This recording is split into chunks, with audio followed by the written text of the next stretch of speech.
All right, we're back. Sorry about that. I got my stuff together. We're back. We're back. We're back. Had to make sure I got everything together. Last time I didn't have everything together. We got everything together now. It is all good. I have my stuff together. I can go over everything that happened in the Candace Owens versus the. He says he's not with Turning Point USA, so I guess he's just the Charlie Kirk show producer. I guess that is what he is. So I am ready. We're back, folks. We're back. Sorry about that. We're back. Some of you guys left some comments too. I wasn't even able to see it. My bad. I only saw one person's comment, and the one person's comment I saw, they were like, they said something about like, I appreciate how you're not like a Candace Owens simp. Like, you just kind of call it how it is. You said something like that, but yeah, that's exactly true. This is why this live stream is important, because I'm not a Candace Owens hater either. Because like I said, it's very profitable to be a Candace Owens hater. I've seen it. I've seen people whose entire YouTube channel is built on hating on Candace Owens, and they get a lot of views and they make a lot of money. I've seen it. I just can't live my life like that. I can't live my life hating on another person. I can't do it, guys. I like to live my life based on truth and based on giving you guys my honest opinion, even if you don't agree with it, even if I'm wrong. I'm wrong plenty of times. At least you know I'm telling you how I honestly feel. I'm not telling you what you want to hear. You know, I think I was talking about this on the last stream. Yeah, I was. I was talking about how, well, you guys get the point. There's no point. Let me wait for you guys, more people to come in so we can actually go over it. I got my stuff together. So if you are here from the last stream, thank you. Thank you for coming back. I just want to go over everything that happened because this is interesting. And she really went back and forth with this guy. Like, she really hates Turning Point USA. I think that's like a trigger for her. Like, if you have any affiliation with Turning Point USA or anything with Erica Kirk, like, she will go back and forth with you. She do not like you. She will really do it. How long did I wait last time? I think I waited 5 minutes and we had a bunch of people join. Yeah, I'll probably wait like another 5 minutes. Yep. Happy Sunday, folks. Happy Sunday. Happy drama Sunday. We got some drama up in here. By the way, if you're just joining, do me a favor, like the video. Do me a favor. I'm trying to do these more, but I need likes to keep me going.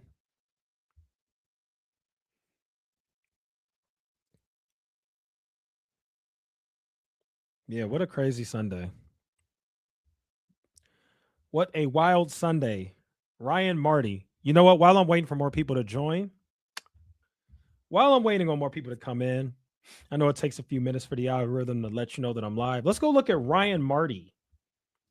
Is this guy actually work for he said he's not with Turning Point. Look, he even has in his bio. He's the Charlie Kirk show producer and social media manager. He's not affiliated with Turning Point USA. You may not be affiliated, but you kind of are. Like, you're not, but you are. Like, yeah, you don't directly work for them. Like, your paycheck probably doesn't come from Turning Point USA, because Turning Point USA has a bunch of different companies. Your paycheck probably comes from the Charlie Kirk Show LLC or whatever, but you're definitely affiliated. Yeah, this Brita person hates Candace Owens. Like, most of her, look at this. Even in her bio, she has Candace Owens. She hates Candace Owens. Christian wife, narrator, Twitter, filth, Candace Owens. I hate that woman. Pearl Davis. This is literally a Candace Owens hate channel. Look. Every tweet is about Candace Owens. I don't know how people do that. Look, she retweeted Graham Allen saying that tomorrow he'll be responding to the vile and outrageous public accusations. I just don't know how people do that. I can't do that. I can't base my entire persona online on hating somebody. I can't do it. Can't do it. Cannot do it. Yep. More Candace Owens. More Candace. More Candace again. I knew I've seen this Twitter page before. I knew I've seen it. Yeah, this person hates Candace. She hates her. Look at that. Hates her. Then she's tweeting at Baron Coleman. Obviously, we all know who Baron Coleman is. He's affiliated with Candace. He was on her channel recently. I'm just going through her page to see like what she does besides hate on Candace Owens. I mean, and don't get me wrong. Sometimes Candace Owens deserves criticism like everybody. There's no person in the world that is above criticism. Everybody makes mistakes and deserves criticism. But when you base your entire channel on hating, your entire persona. All right, has it been 5 minutes? Yep, it's been 5 minutes. All right, let's get started. Let's get to it. I'm not going to be live that long, maybe like 20, 30 minutes. All right, guys, let's do this the right way. Let me go over everything that happened and we'll go from there. Okay, here we go. So Candace Owens responded to a Megan Basham tweet. And Megan Basham, I've heard that name before. I don't remember where I know her from, but I swear I've heard that name before. But basically, Megan Basham commented on this viral tweet somebody made about Erica Kirk. Somebody made this viral tweet about Erica Kirk. Basically, they don't trust her. They don't like the way she's been behaving since Charlie Kirk's death. Candace Owens responded and said, not to be awkward, but regarding your instruction that we should watch Charlie's old content to see how he felt, one of the early actions his wife took as the new CEO was to have all of the Charlie Kirk show episodes removed from Spotify, Apple, and YouTube. This was done less than 3 weeks after his assassination. And then this is where this Ryan Marty guy enters the chat. He says, hey, fun fact, DEI queen. I'm the one that, by the way, calling her a DEI queen is insane. This is where I kind of got to call a spade here. Like, you're calling the biggest podcast. Well, she's one of. You're calling one of the biggest podcasters on earth a DEI queen? No, she just has a fan base, a gigantic one. So I don't agree with the DEI queen thing. I don't think she's anywhere near a DEI hire. I actually think she's very talented. Hey, fun fact, DEI queen. I'm the one that exclusively runs the Charlie Kirk YouTube channel, and nothing was deleted after his death. Stop making up garbage accusations that you literally know nothing about. You've become worse than KJP. That was the what is it? The spokesperson or whatever. The spokesperson for the president. She was the spokesperson for Biden. I forgot what that title is. My bad. Whatever it is. Press secretary. That's it. So she said, this person's saying you become worse than KJP and Ketanji Brown Jackson. That's the Supreme Court justice. Somebody responded and said, hey, fun fact, Dipish. If you really do work for his channel, then you obviously already know the full episodes aren't there, just clips. Sounds like you were the DEI hire. Then Ryan Marty responds and says, even more of a fun fact, we never posted Charlie's full episodes on YouTube. We only post clips. And then I'm just reading more comments to see if anybody has anything else to say.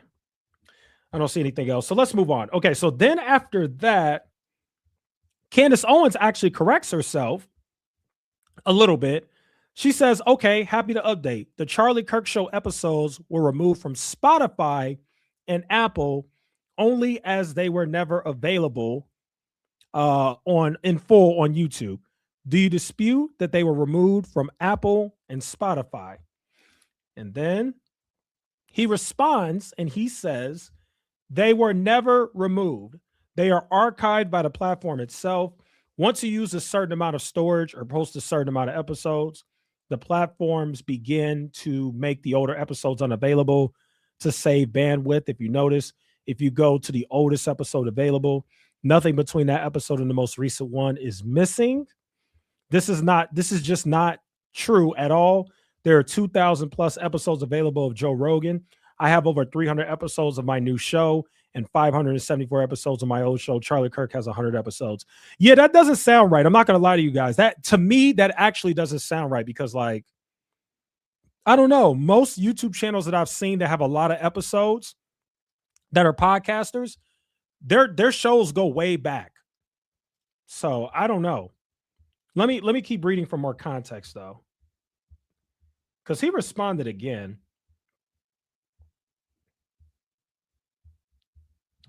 Let me go here. Okay, so here's where he responded. He said that's because he pays for a plan that allows for more data usage. But that's weird because does that mean that everybody pays for more data usage except for the Charlie Kirk Show, which would be weird because let me see. What's that guy's name? What's that Russian guy's name that does interviews? Lex Friedman. Isn't he Russian? I think he's Russian. I just want to check a few channels that do podcasts. So you're telling me that everybody pays for more bandwidth but them? But they have the money to do it. So why wouldn't they do that? So isn't that kind of weird? Let's look at this guy. Let's see his oldest. Yeah, look at that. Lex Friedman has all his videos up. He hasn't deleted anything. His channel goes all the way back 11 years. Okay, so let's check Sean. I just want to see if anybody else has it like Charlie Kirk show where you can really only see his lives from 8 months ago, which is very weird. I actually thought that Turning Point USA deleted a bunch of stuff too, to be honest with you. So I don't fully blame Candace because I kind of thought the same thing. I'm like, why did Turning Point delete like all the episodes? That's what I thought. That's what it felt like to me. Oh, sorry. Let me check out Sean Ryan. Let's look at Sean Ryan's oldest stuff. Okay, so Sean Ryan has all of his stuff too. His channel goes all the way back 8 years. So Lex Friedman, Sean Ryan, Joe Rogan. Who else? Who else has a really big podcast that's been around for a while? I can't really think right now. I'm not a fan of this guy, but let's look at him. Let's look at Ben Shapiro. Let's check out Ben Shapiro. Let's see how far his goes back. Okay, Ben Shapiro's goes back really far. So it looks like the only people who deleted their videos is the Charlie Kirk show. But I guess their excuse, let's read this again. It's just kind of weird. I guess their excuse is you have to pay for more bandwidth, which every other podcast seems to do except for Charlie Kirk's. That's weird. So he says they were never removed. They were archived by the platform itself. Once you use a certain amount of storage or post a certain amount of episodes, the platforms begin to make older episodes unavailable to save bandwidth. If you notice, if you go to the oldest episode available, nothing between that episode and the most recent one is missing. And then this is not true at all. There are 2,000 plus episodes available of Joe Rogan. I have over 300 episodes of my new show, 574 episodes on my old show. Charlie Kirk has 100 episodes. That's because he pays for a plan that allows for more data usage. Yeah, but there's still something not right. I'm going to tell you guys why there's still something that's not right. It looks like they deleted everything. Hold on, because this still gets weird. Because if you go to his live, it only goes back. No, that's not right. It only goes back 8 months. Why does he only have 20 live streams up? 4, 8, 12, 16, 20, 21. Why do you only have 21 live streams? That doesn't make sense. And then your channel only goes back 3 years. It only goes back to 2023. I know because I looked at this earlier. This video, this is his oldest video, right? Yeah, his oldest video is only in 2023. But if you click on the channel, this channel started in August 30th of 2018. So going back to this tweet right here, that's because he pays for a plan that allows for more data usage. I'm not going to lie to you guys. I'm not really buying it. I'm just going to straight up be honest. I don't know. I mean, I'm not saying that he's lying. I mean, he has no reason to lie, but I don't know if that's what they told him and he doesn't really know the real reason. And also, you know something else we need to check? I want to check and see if any episodes were deleted after Charlie Kirk's death. I would be interested to see that because that channel doesn't make sense. Every other big podcaster's channel, you could basically see the entire history of that channel going all the way back to 8 years, 11 years, 10 years when a lot of these channels first started. So why does Charlie Kirk's cut off at 2023? So he started that channel in 2018 and he didn't post till 2023? That's not right. That's not right. And then his live streams only go back 8 months. So that's pretty weird, but let's keep going because it gets worse. They continue to go back and forth. So then Candace Owens says, you have got to appreciate the irony of a company that literally employed me for years, now referring to me as a DEI hire. What does me being black have to do with anything happening right now, Ryan? Why are you referencing my race at all? And this comes from Ryan saying, hey, fun fact, DEI queen, and all that crap. Basically comparing her to KJP and Ketanji Brown Jackson, which both of them are black. So I see what she means here when she says, "What does me being black have to do with anything happening right now, Ryan? Weren't you referencing my race? Why are you referencing my race at all?" So is this Turning Point 2.0? Okay. And then after that, Candace Owens said, maybe the spokesperson of Turning Point, Andrew Kovic, or the new CEO can help clarify why my race is being mentioned and why I am being likened to Ketanji Brown, who I have not one thing in common with other than brown skin. Brianna Joy Gray says, it's what insecure, small minded racists say when they can't win an argument against someone who happens to be black. I don't think that's what's happening here, actually. I don't think he's a small minded, insecure racist. And I don't think that he's pulling the DEI card because he can't win an argument. I don't think what's happening. He actually kind of won that argument a little bit. I mean, I haven't read the entire thing, but he got Candace Owens to retract what she said. Remember, Candace Owens basically said, let me actually go back. I want to go back to the retraction. Yeah, so Candace Owens said that the Charlie Kirk Show episodes were removed on YouTube, Spotify, and Apple. He said that's not true. And then after that, Candace Owens said, happy to update. So I'm not sure what Brianna Joy Gray is talking about when she basically says he can't win an argument against somebody who happens to be black, so he's calling her DEI. He actually kind of won, to be honest. We're going to keep reading, but he got her to retract what she said. So that's kind of a win to me. Charlie's David says, this is actually perfect for the non-disparagement clause in your contract with TPUSA. Erica unleashed TPUSA pastors to attack you from their pulpits and their affiliates. Okay, that's talking about something else. So here's again what Ryan Marty said. And I see Ian Carroll commented too. I'm sure most of you guys know who Ian Carroll is. So Ryan Marty then says, no one said anything about your race. I just referred to the fact that your bad ideas should not be accepted. Ketanji Brown was just the previous queen of bad ideas. Nothing about race. DEI has nothing to do with race. Oh, I see what he's saying. Okay. I see what he's saying. And it's actually good that he clarified that. So he's saying that DEI to him has nothing to do with race. Like a lot of people equate it to race, but it has nothing to do with race. What he's saying is that you have bad ideas or you're just dumb and you don't know what you're talking about. That's what he's saying. So he thinks that Ketanji Brown Jackson has bad ideas or, you know, her worldview is terrible. So he thinks that she's a DEI hire, and he thinks the same thing about KJP, which, by the way, I'm not a fan of KJP either. I think she was terrible. She was a terrible press secretary. So I kind of see what he's saying. Now, Ian, oh my goodness, you have a bunch of popular content creators commenting. Okay, so Pearl Davis comment. I'm sure you guys know who that is. I think Pearl Davis is a clown, by the way. But let's read Ian Carroll.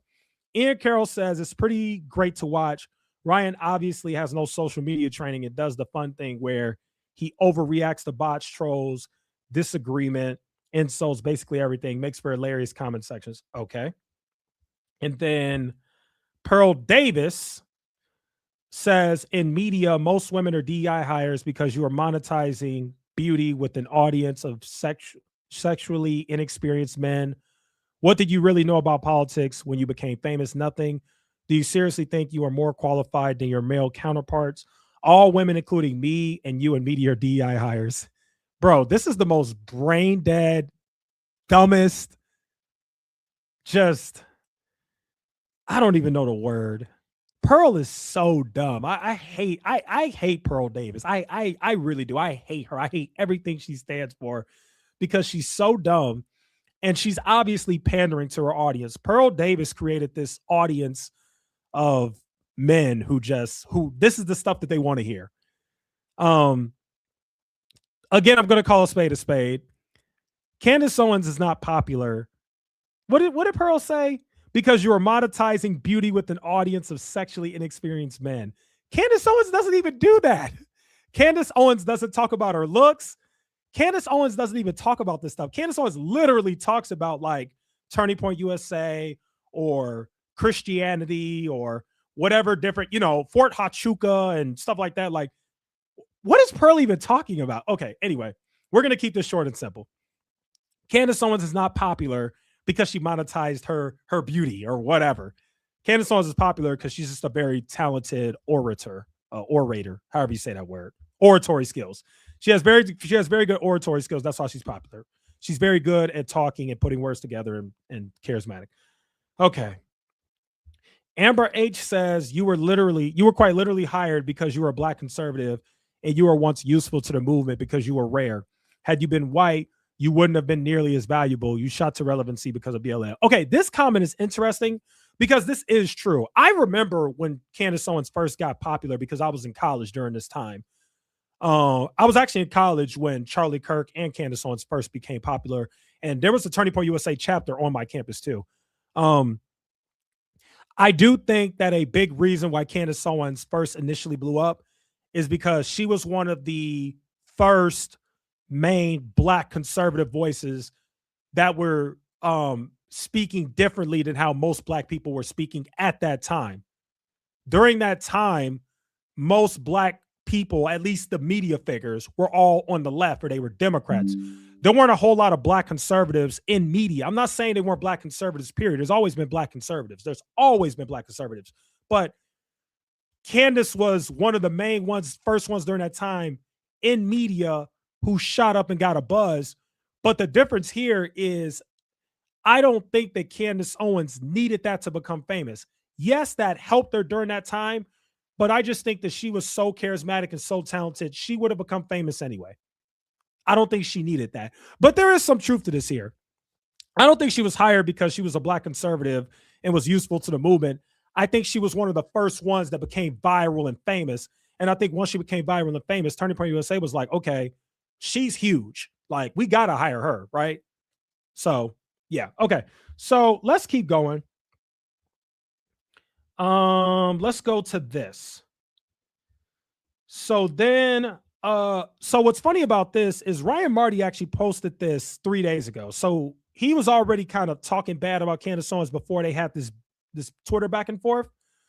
So Ryan Marty said, and again, this is 3 days ago. This is February 12th. He said, I'm happy to announce that Candace Owens has officially been announced as the low IQ DEI queen of them all. So again, he's equating her as low IQ. That's why he's calling her DEI. He just strongly disagrees with what she has to say, and he thinks that she's dumb. So yeah, I would agree with him when he says it has nothing to do with race.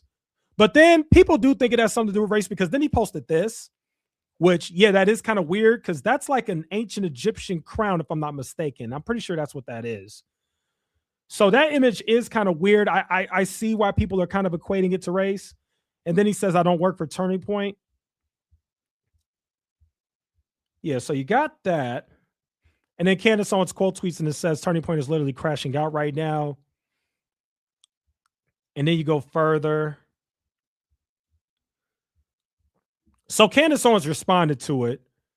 And I think I have that tweet saved. But Ryan Marty said, instead of trying to manufacture a race hoax or tweeting about other topics to divert attention, are you ready to address my rebuttal to your uninformed claims?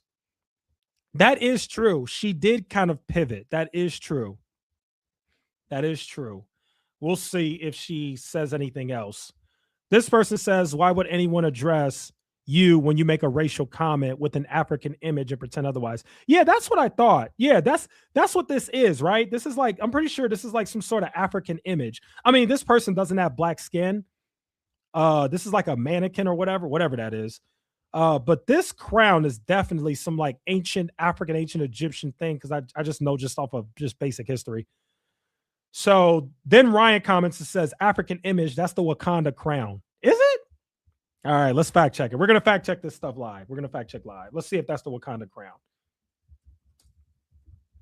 The Wakanda crown. Let's see if that's the Wakanda crown. Oh, it is the Wakanda crown. The Wakanda crown. Oh, yeah, he's right. Right here. Black Panther, Wakanda forever. Okay, so that's the Wakanda crown. Okay, he's right. He's right. I see why they're making it a race thing though, because the Wakanda is still associated with black and African people. That's like what the whole movie is about, Black Panther, which is about like Wakanda. So I get it. I get it. I see what Candace and others are talking about the race thing. I don't think he gets it. I don't think he realizes why they think that, but that's what it is. Okay. So then Candace Owens goes on to say, it is difficult to put into words the audacity Okay, it is difficult to put into words the audacity of Turning Point USA. And my bad if I'm not reading the comments, guys. Typically I try to, but I just want to keep the show going. So sorry if I'm not reading your comments, but thank you guys for being here. Candace Owens says, it is difficult to put into words the audacity of Turning Point USA and their lies and subsequent gaslighting. This right here is another fun example. He called me a DEI hire akin to Ketanji Brown. He then tweeted out a photo of an African queen garment. Now, again, that's not an African queen garment. That's actually a fictional garment from the movie Black Panther. It's the Wakanda crown or whatever. He then tweeted out a photo of an African queen garment, dubbing me the queen of DEI. Now he says it has nothing to do with race because surely he would have utilized an Afro queen garment to symbolize anyone with a bad idea. I am sorry, but this is just pathetic. Yeah, what she says makes sense. It does. It really does. Then he says, oh, Graham Allen responded. That's funny. Now, for those who don't know, Graham Allen is the guy who was claiming that he's going to make a negative video about Candace Owens tomorrow. I'll probably do a live stream on that. So it's interesting that Graham Allen inserted himself into this conversation. So Ryan Marty says, I am not in any way affiliated with Turning Point USA. Yes, he is. I wish people would stop lying. Yes, you are. You don't get paid by Turning Point USA, but you are the producer of the Charlie Kirk show, which is heavily affiliated with Turning Point USA. So I think a better way for him to word it is, I don't work for Turning Point USA. I'm not employed by them and I don't get paid. But you're definitely affiliated with them, my guy. Like, come on now. You definitely are. Like, come on. So he says, I am not in any way affiliated with Turning Point USA. Can you try not to pull a Jesse Smollett and turn this into a race hoax and address the rebuttal I made to your uninformed claims? Then Graham Allen says, you are using the same playbook as the left. It's embarrassing. Just admit you are liberal and get it over with. So for those who don't know, there's this whole thing about basically people are saying that Candace Owens is a leftist or a liberal because of some of the things that she's been doing. And again, this is the unbiased channel. This is not the Candace Owens lover cult channel. This also isn't the Candace Owens hate channel. So I'm going to tell like it is, right? I don't know if Candace Owens is using the same playbook as the left. I wouldn't necessarily go that far. I don't think Candace Owens is a liberal at all. I don't think she's a liberal at all. I think she is very, very conservative. I think she is a far right podcaster. That is exactly what I think she is. However, I think a main reason why a lot of people are saying this, if you guys follow a bunch of left-wing Twitter accounts, which I do, I follow everybody because I want to stay in tune. I want to be tapped into what everybody's doing. So I follow the left-leaning Twitter accounts, media figures, and I follow the right-leaning ones, and I follow the independent ones. I follow them all. A lot of the left-leaning Twitter accounts are cheering Candace Owens on. I see it all the time. Anytime Candace Owens attacks Erica Kirk or attacks the right or attacks anybody on the right, the left cheers it on. And I think that's where some of this rhetoric is coming from, where people are saying that she needs to admit that she's a liberal, because a lot of liberals are cheering her on, because a lot of liberals think that she's tearing the right apart. I don't think she's tearing the right apart. I think that Candace Owens is one of the few honest and objective voices, which is one of the things that I like about her. I said this from the beginning. I think a lot of the things that Nick Fuentes says is awful, and I don't agree with it. And there are some things that Candace says that are pretty bad too, and that I don't agree with. However, I respect the fact that both of them are honest and they speak on how they honestly feel. They don't toe that party line like everybody else does. They don't play this game where shut up and get in line and say the same thing that everybody else is saying and agree. They don't do that, which I appreciate. And because she's not afraid to speak out against the right or speak out against Turning Point USA or speak the truth, which I already told you guys, that Turning Point USA halftime show, those numbers were not real, in my opinion. I don't think they were real. And the only two people who spoke out against that and said that was Candace Owens and Nick Fuentes. Everybody else got in line and just tried to gaslight and lie and pretend that Turning Point USA's halftime show numbers were real. They want you to believe that 45-year-old Kid Rock was able to break the YouTube live streaming record and get 6 million concurrent viewers and 20 million views. Really? I don't believe it. But anyway, so that's why people think that Candace is on the left. She's not on the left at all. I think it's ridiculous to say that, but let's keep going. Let's keep going, folks. So, okay, we read this part already.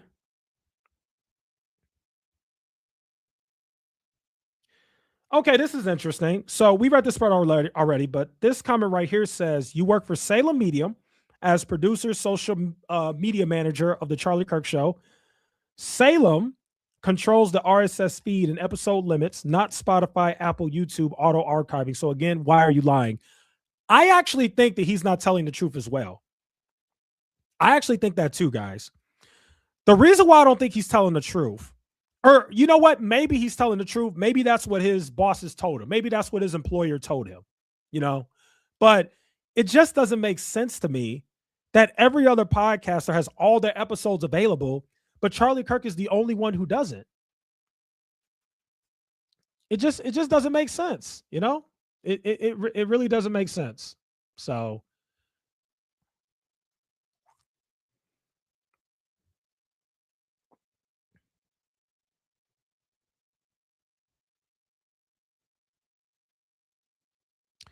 okay, we're back. Sorry about that, guys. Okay. So yeah, that doesn't really make sense to me. Then somebody says, why would Charlie Kirk show hire someone with 250 followers as a social media manager? Yeah, I don't know if that guy's even the social media manager, but maybe he is. I don't know. I legit have no idea. But yeah, that is true. That guy had like 5 followers when him and Candace Owens first went back and forth. Now he has like 300. But when he first went back at Candace Owens, he had like 5 followers. It was kind of weird. I would expect him to have more than that, but I don't know. What do I know? All right. So then somebody named Mandy said Charlie would not recognize Turning Point USA today. And then Candace Owens said, no, he would not. As Charlie always said, when you people cannot win a debate, they attack the person. I have welcomed each and every one of these people to my platform to debate my ideas live. Offer still stands. Should be pretty easy to win a debate against a DEI hire. Oh, she's offering to do a debate. Okay. I have welcomed each and every one of these people to my platform to debate my ideas. Well, I don't think she's going to debate that guy. I can't imagine her debating a guy with 200 followers. I can't imagine that. So I don't know. I don't know. The irony of this being how you actually respond when someone corrects your information. Okay. That's pretty much it. I think this guy got the last word in terms of their back and forth. Yeah, he did. So Ryan Marty said, just like you want to address my rebuttal and started attacking me for something completely irrelevant to the claim you made. Yeah, she didn't address it. That's true. You know, I don't blame her for not going too far though, because they already went back and forth for like an hour. And I think the reason why Candace Owens didn't address his rebuttal is because of this tweet right here. Candace Owens basically said, I have welcomed each and every one of these people on my platform to debate my ideas live. And I think that is the best way. So Candace is basically saying, hey, let's just do a live debate instead of the Twitter back and forth. I think that's why she didn't respond to any more of his questions, because it does get pretty draining to constantly go back and forth with people on Twitter, especially when you're being attacked by all sorts of other people. I'm sure he's not the only one. I'm sure there's other people that are attacking her as well. So, excuse me. I would like to see Candace Owens debate some of the people on TPUSA. I think that would actually do a lot of good. That would be interesting to see. I don't think Turning Point would do it, though, but I think they should. I don't think they'll do it, though. So, again, let's go to Ryan Marty's thing. Oh, wow. He has 500 followers. Guys, this guy gained like 450 new followers by having this back and forth with Candace Owens. When I first saw this guy's Twitter, he had like 10 followers. No joke. Maybe 20, but he really didn't have that many. So that was interesting. Okay, I'm going to read some of you guys' comments, and then we'll probably cut the stream. I think that's pretty much it. What you guys got for me?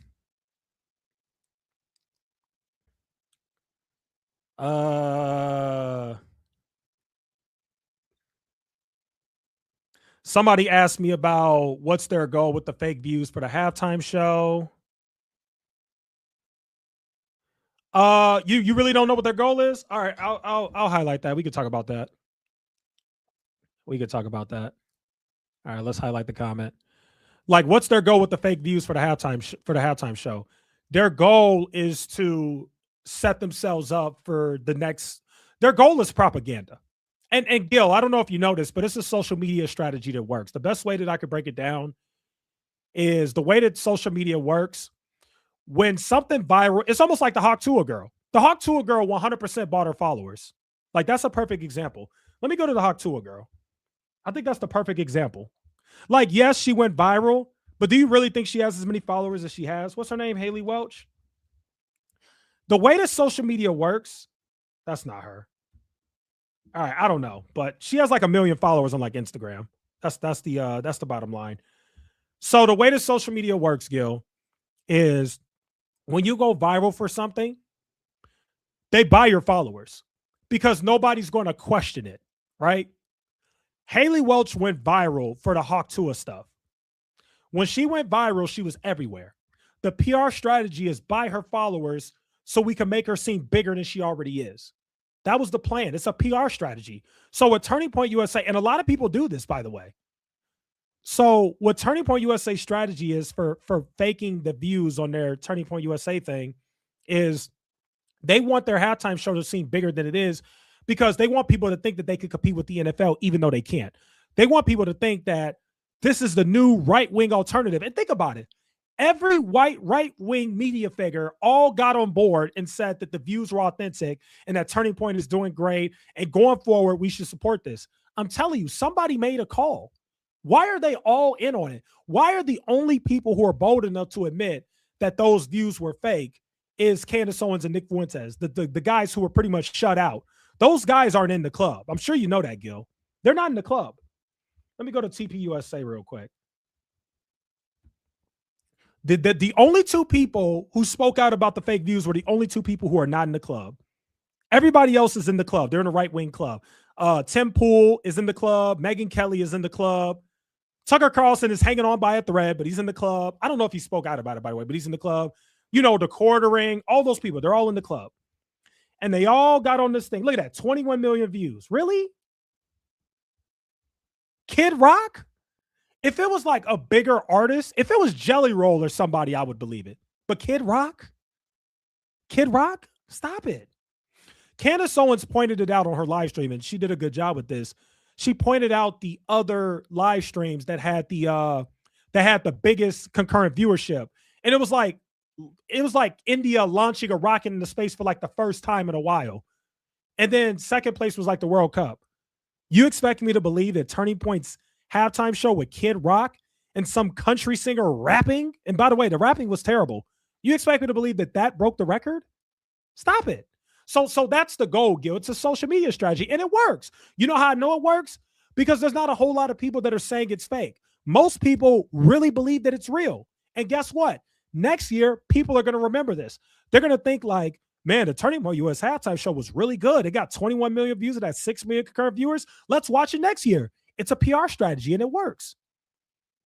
They're probably going to get a lot of views next year, and they're probably going to have a really big artist next year because they're going to tell that artist, hey, we got 21 million views. Yeah, it's not the NFL, but it's a great alternative. Do our show. Even though in reality, they probably got a few million views. I would say they probably got 5 million views. They didn't get no damn 21 million views. They definitely didn't get 6 million concurrent live viewers. You know how hard that is to do? 6 million concurrent live viewers on YouTube?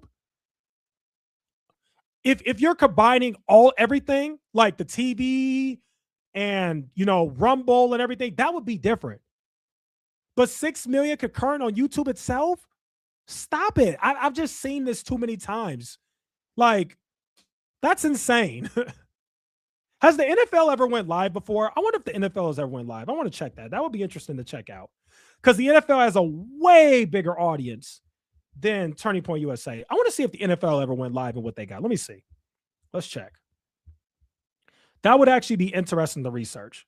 And I know most people aren't going to believe me when I say, I know most people aren't going to believe me when I say that Turning Point USA's halftime show views are fake, and that's fine. You don't have to believe me.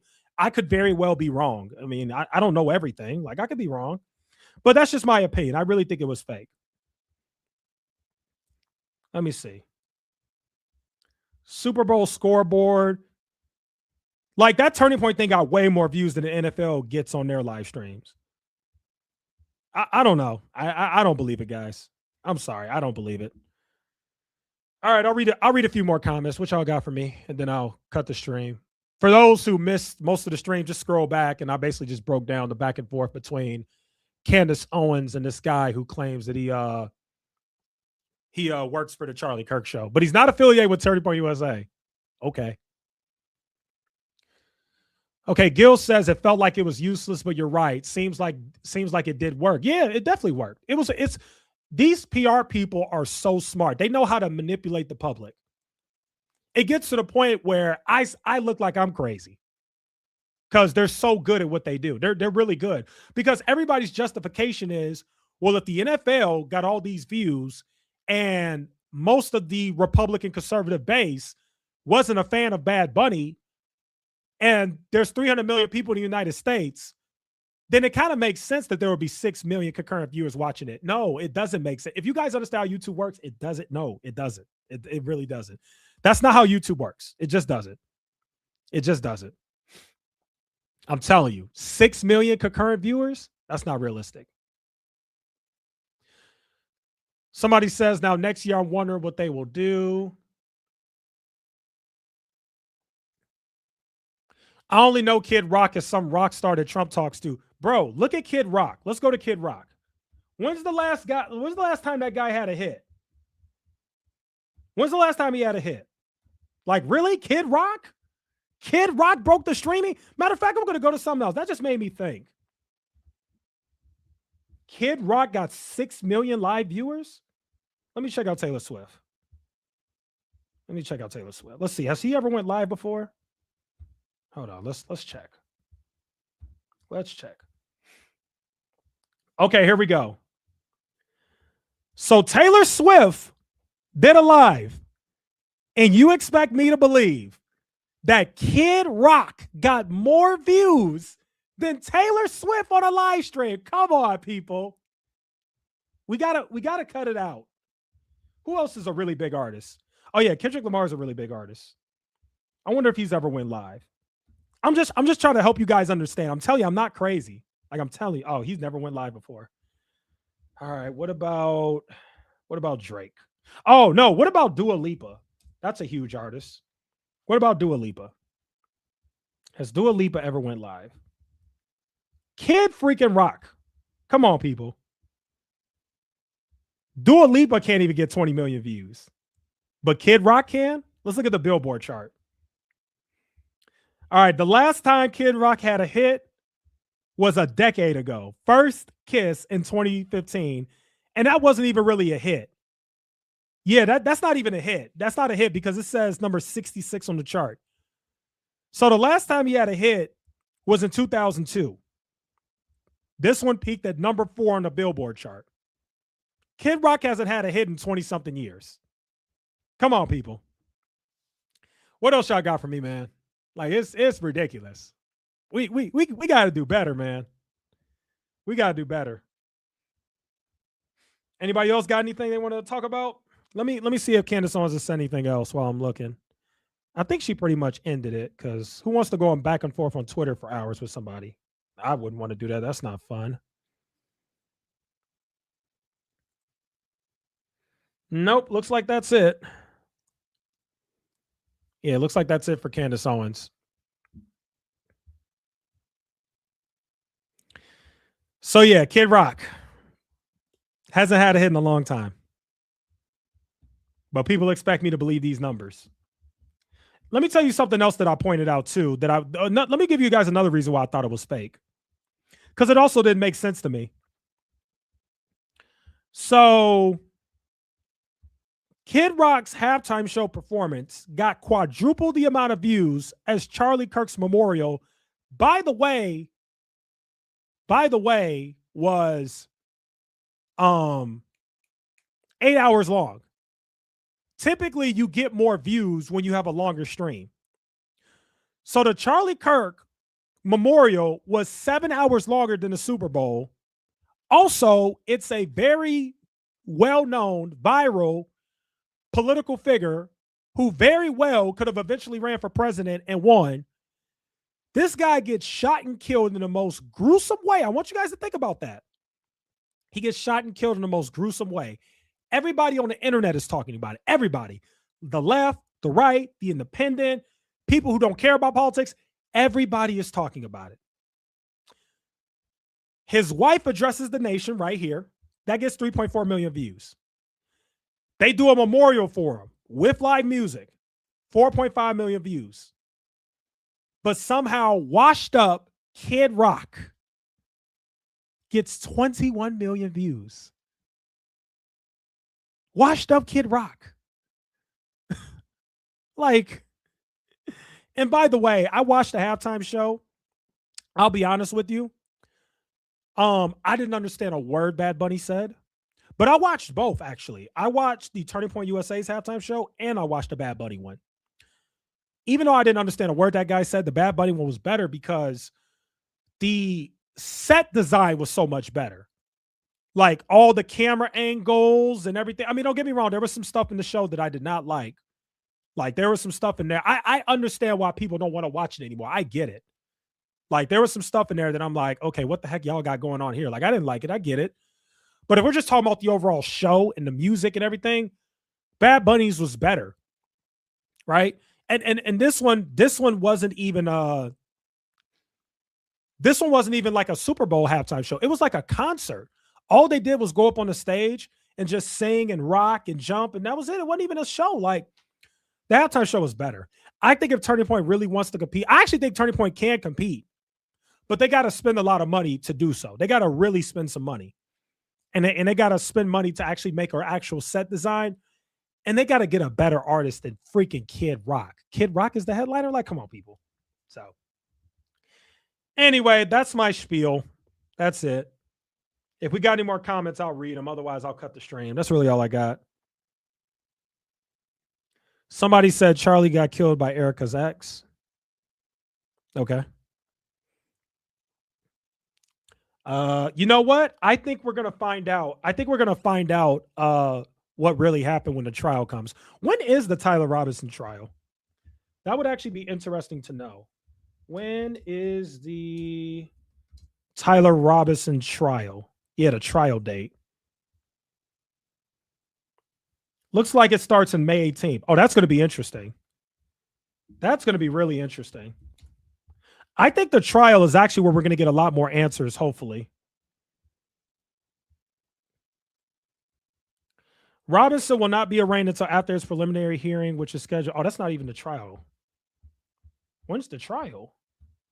That's what I want to know is when is the trial? Trial date. Can I get the Google AI answer? Nope, they won't give it to me. I have no idea when the trial date is. If anybody knows, you're free to comment, but I have no idea. Trial date. I know it's coming up soon.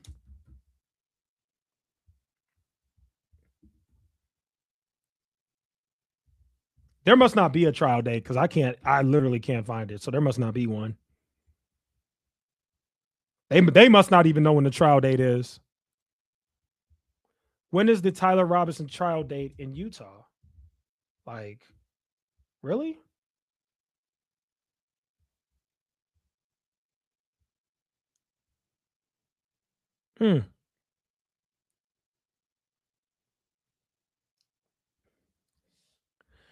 Thanks, Gil. I'm trying my best. I appreciate that. I am trying my best. The main channel's doing really well too, so I'm pretty happy about it. I mean, I've been working hard. I really work hard. I put effort into my videos, and you reap the. Oh, is this it? Okay, hold on. Did we? Dang, December? Wait, is that when it is?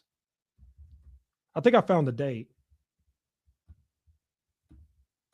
I saw December.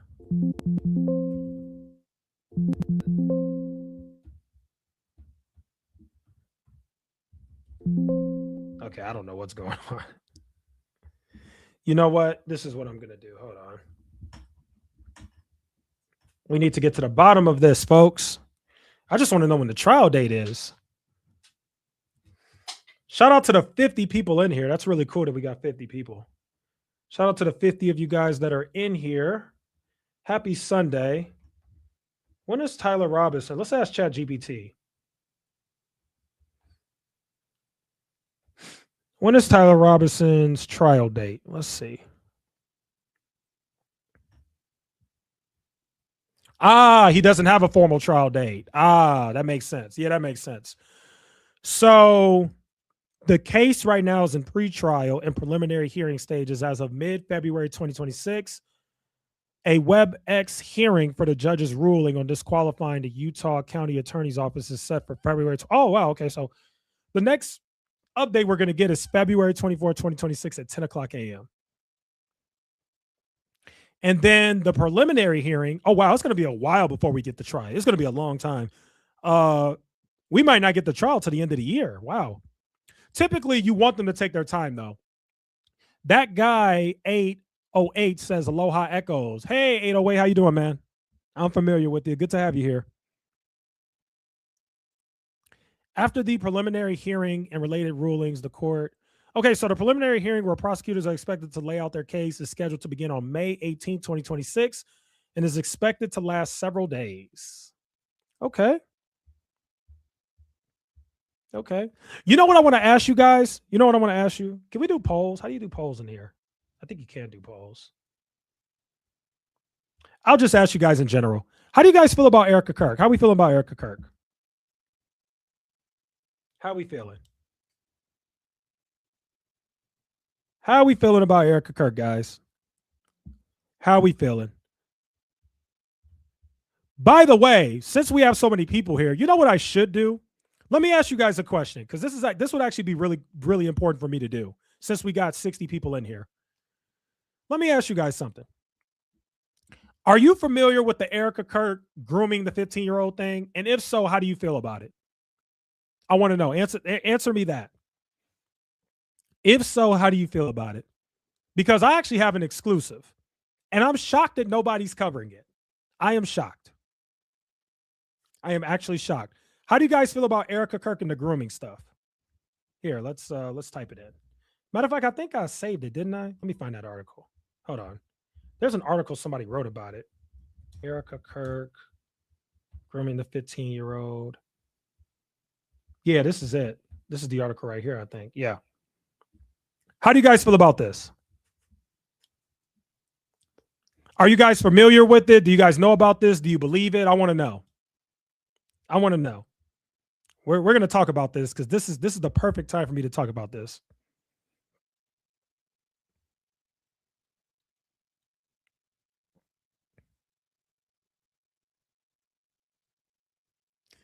And then after that, I am going to go to my Twitter and I am going to look for something real quick.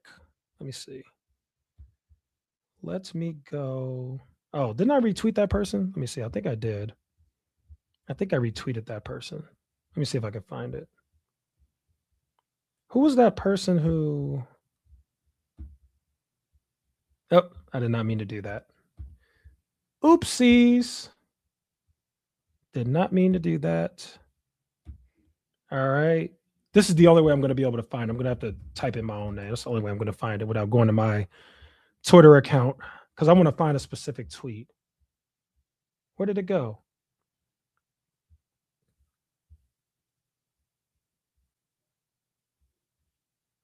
Where did it go? What's this? Wait a second. Britta. Hey, I never said, Britta, I never said that you were paid. Hey, I did not know that this. Okay, we're going to go to my actual Twitter. This is actually funny. This is actually hilarious. How did she even find me? That's so funny. Somebody must have told her. Oh, that's hilarious. Okay. Britta, when did I say you were paid? Wait, did I say she was paid? Hold on. Let's basically just tweets on anything. Hold on, guys. I want to hear if I said that. Did I say she was paid? I didn't say she was paid. I never said that. All right, guys, we got a full on Twitter. We got a full on Twitter beef here. Britta quote tweeted. Britta tagged me. I guess Britta's in here. She must be watching. Britta tagged me and said, "I'm not paid to talk about Candace, but thanks for the shout out." Britta, you have a bigger following than me. You told thanks for the shout out. All right, here we go. For those who don't know, there's an entire ecosystem where people are making money for just hating on Candace Owens. Literally, if you hate on Candace Owens, that can actually be very profitable for you. And I remember this Twitter page right here. This person basically just tweets on anything Candace Owens says and just hates. That's it. Literally, nothing else. Her whole page is Candace Owens. So, yeah, Britta, I never said that you were paid to talk about Candace Owens. What the heck? Why do people lie? Why do people lie? I literally didn't say that. I said, let's do it again. For those who don't know, there's an entire ecosystem where people are making money for just hating on Candace Owens. Literally. If you listen, Britta, I said that there's an entire ecosystem where people are making money for hating on Candace Owens. That's true. That's true. I can show you them.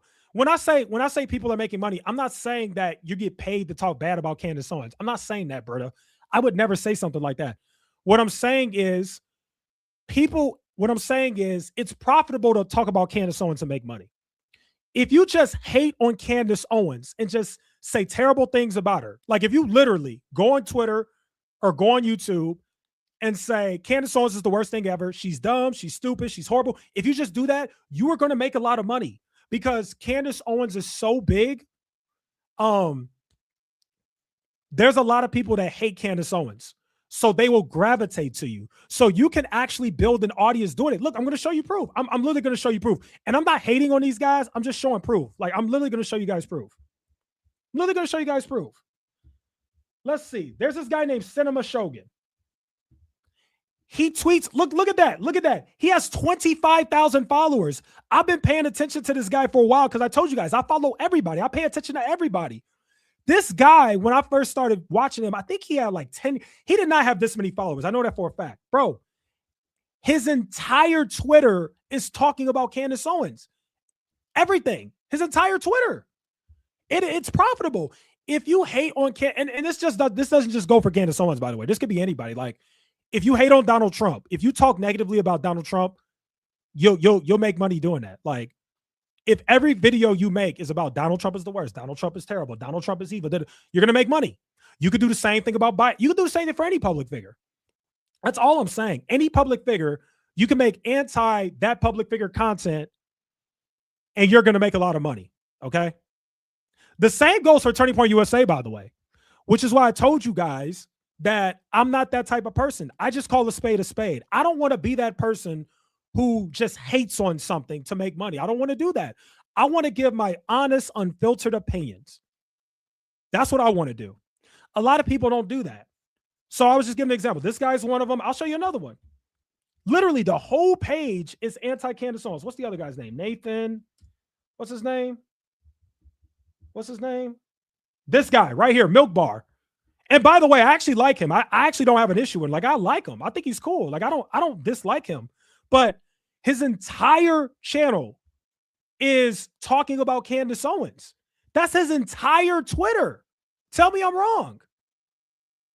So that's all I'm saying, brother. That's all I'm saying. And it seems like you do the same thing. I mean, you're free to correct me if I'm wrong, brother, but seems like you do the same thing, brother. Look at that. You have 39,000 followers. And I've seen your tweets a lot. The only time I ever see your tweets, the only time that the Twitter algorithm shows me your tweets is when you're talking bad about Candace Owens. That's it. This is what I'm saying, guys. I just want people to be more objective.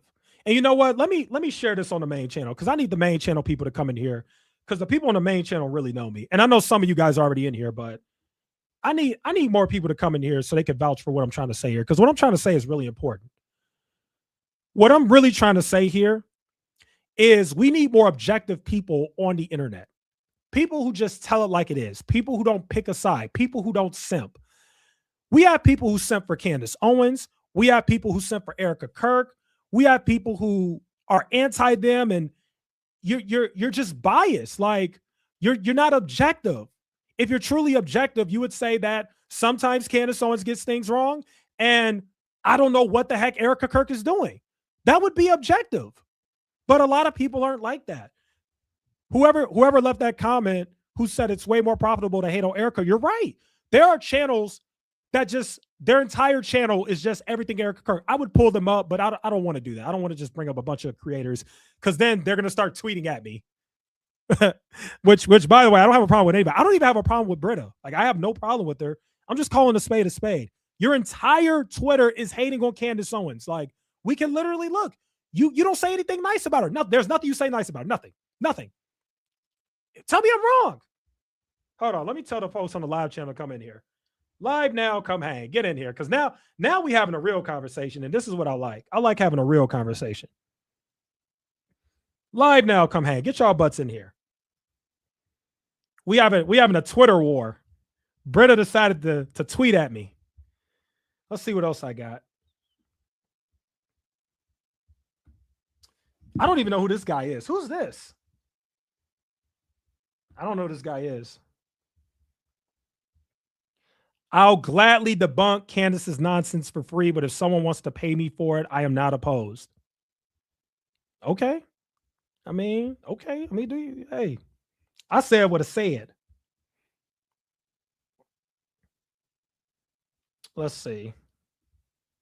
Yahoo News is for the low information crowd. Okay.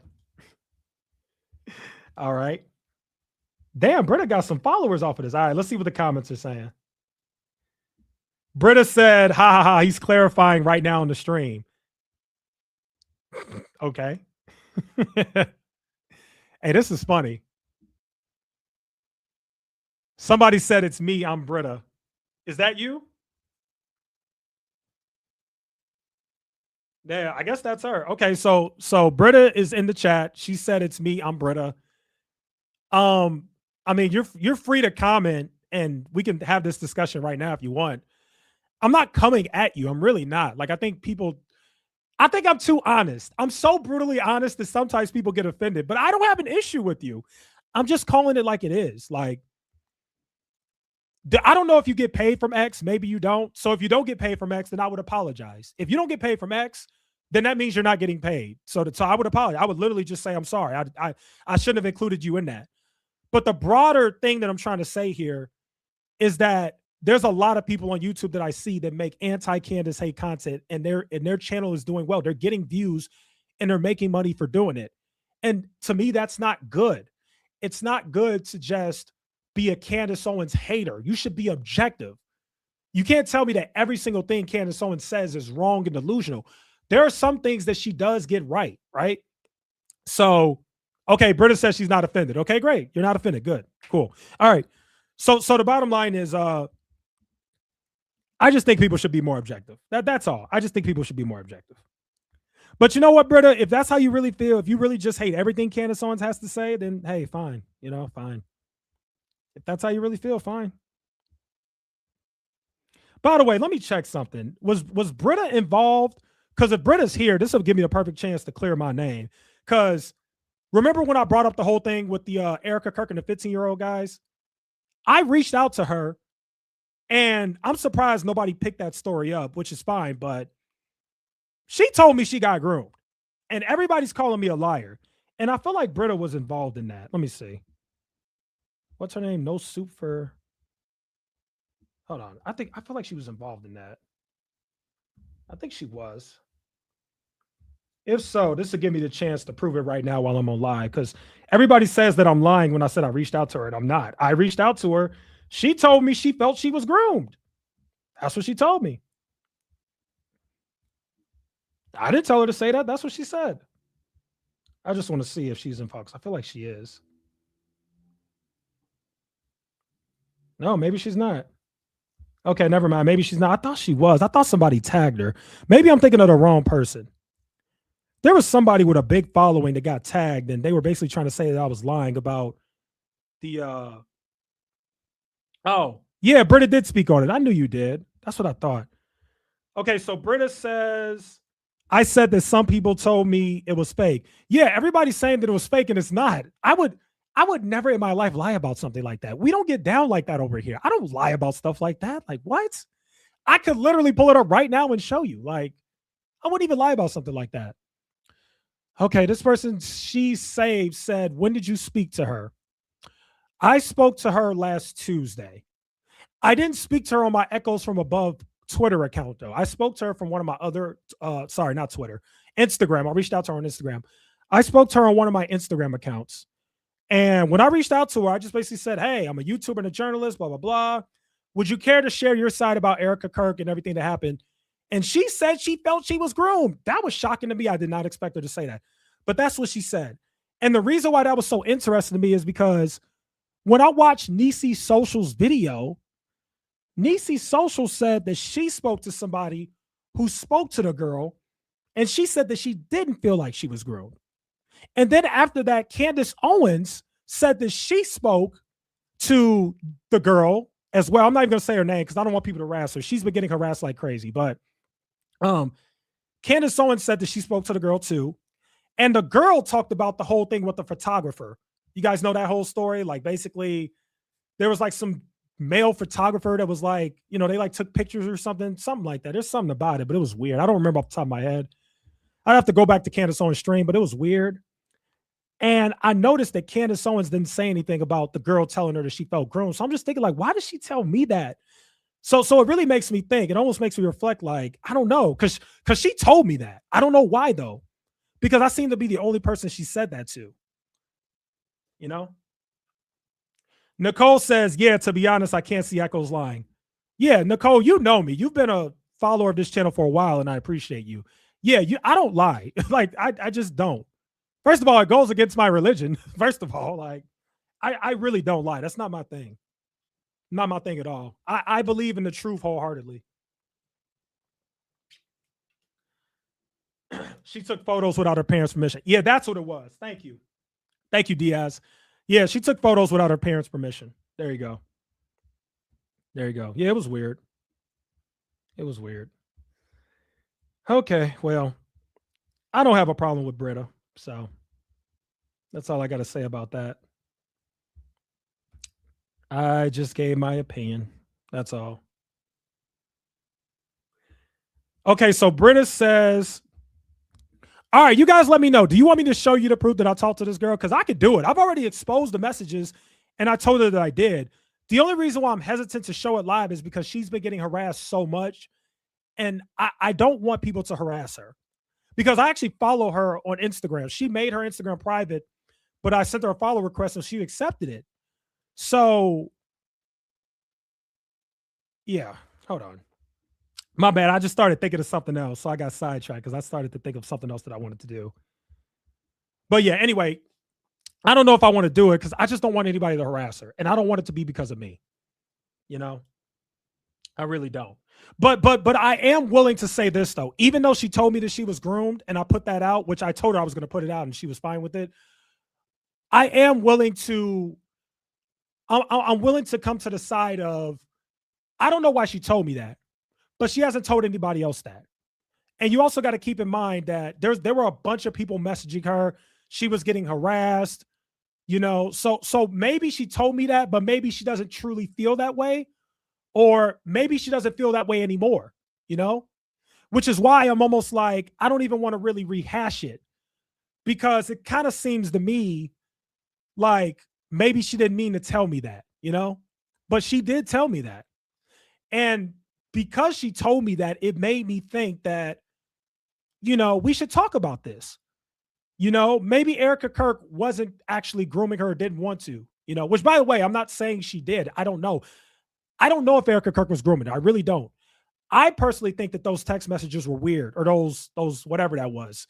Jillian shared like a few of the messages, and then there was like some weird tweets, and then there was some stuff on Instagram. It was all weird. I think that's weird, and I don't care what anybody says. I think that's inappropriate to send to a 15-year-old. I don't care if you're in a pageant. I don't care if you're in a beauty contest. I don't care if that's your mentor. I think it's inappropriate. I have the right to have that opinion. I don't think that's appropriate. I don't. Also, I don't think that a 25-year-old should be that close to a 15-year-old. I don't.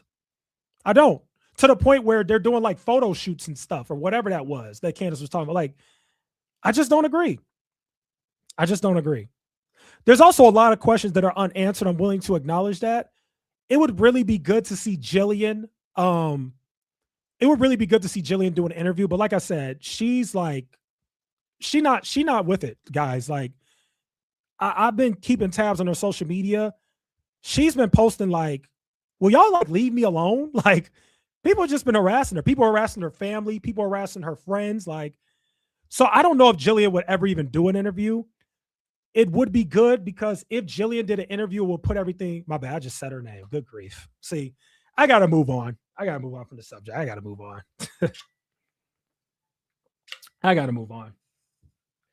I thought about bringing up the messages, but I don't need to. You guys know I wouldn't lie. I see a lot of people in the chat saying I believe you. So there you go. There you go. I don't got to do much else. All right, let's read this. I believe you, to be honest. I'm just wondering why she changed her mind. I truly believe it's because Candace planted it in her head. You think so? Here's the question, though. She saved.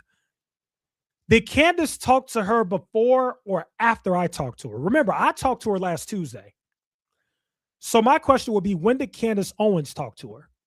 That's what I would want to know. That's what I would want to know.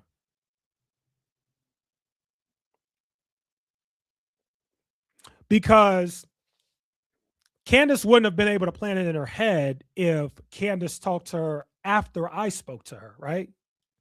Because that would mean that she told me that before Candace Owens talked to her.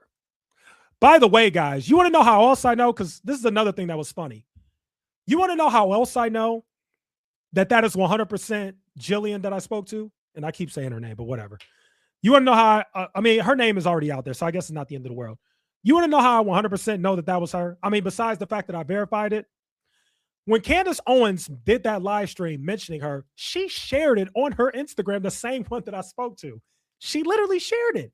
And she shared the segment from Candace Owens' live stream about her. I'm like, oh yeah, this is definitely her.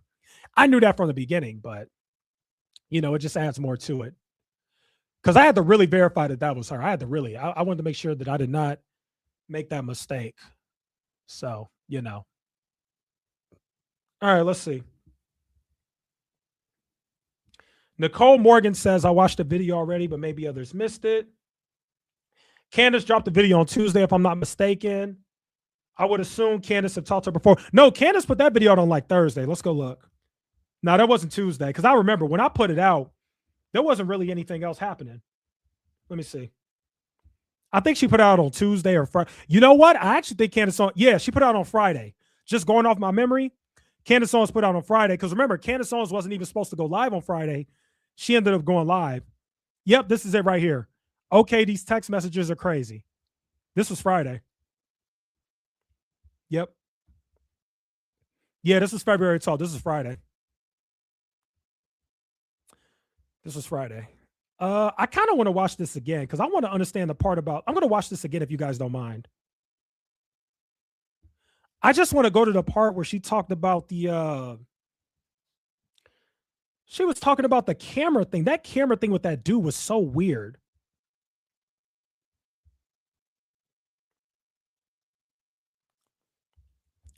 Yeah, well, I don't know what's taking this thing so long to load, but so remember, guys, I spoke to her on Tuesday, and then Candace Owens makes the video on Friday.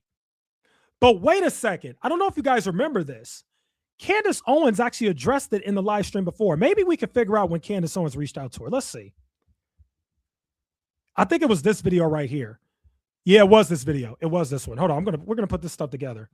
Candace Owens does a Q&A at the end of her streams. And when she did, what's wrong with my internet? When she did, somebody basically asked her the question like, hey, are you going to talk about Jillian and the girl and Erica Kirk? And Candace Owens said something about that. I want to see. I don't know why my internet's not working. What the? Maybe it's YouTube because my internet's actually good. That's weird. Okay, we're going to try this one more time. Minor detail, and they certainly would have. There we go. Okay, let's go to the part where Candace Owens talked about it. Let's see. Comments. It's somewhere over here. Let's see. /Owens. Is for your girlfriend for files and worship pagan gods and persecute Christians. Flattery. Moderator Marzi writes, maybe you can get an interview with Milo to talk about the Epstein, to be honest with you. And I think right now it's a cautionary tale. Certainly if you're in politics, if you have, it's a great question. I will leave it at that. In the country, and we will mass murder you. What's going on? And once I cried, just like it had happened all over again. Candace, you are making a difference. So never stop fighting for Charlie. # be a happy warrior. # go Max. Thank you.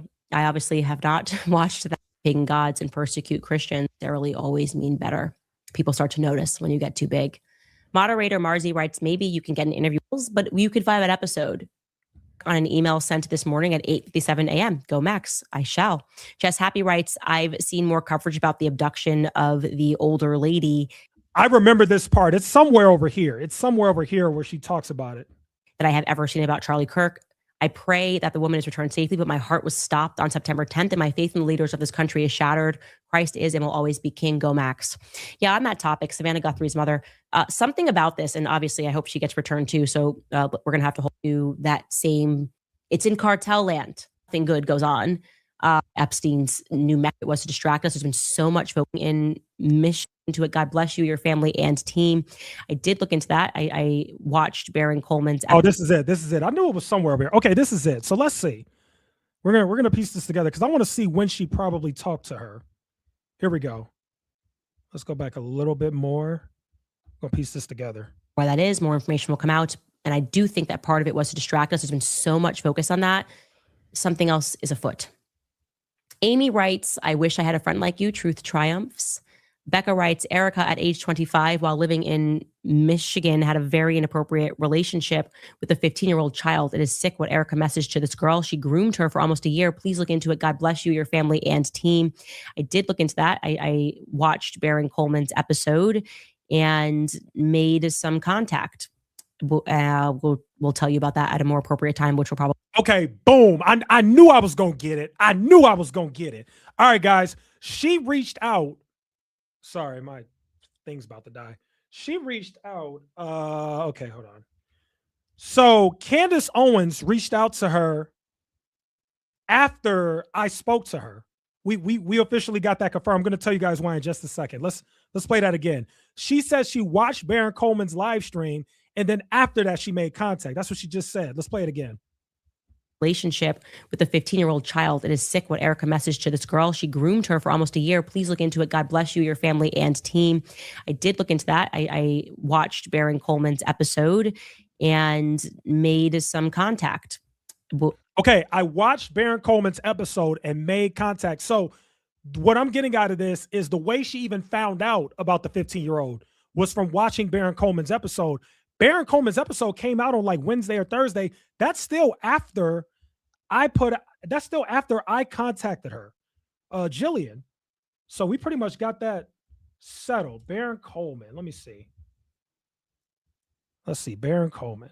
Oh, he's live right now. Of course. Of course he's live right now. Okay. Well, I am trying to piece this together. Because now it gets interesting. So when did Baron Coleman, was it this one? I think it was this one. I think this is the live. Let me see. I know it because Candace Owens was in this live and was giving him money. So let me see if I can find that. We got to piece this together. So this was Thursday. February 11th was Thursday. So let's see.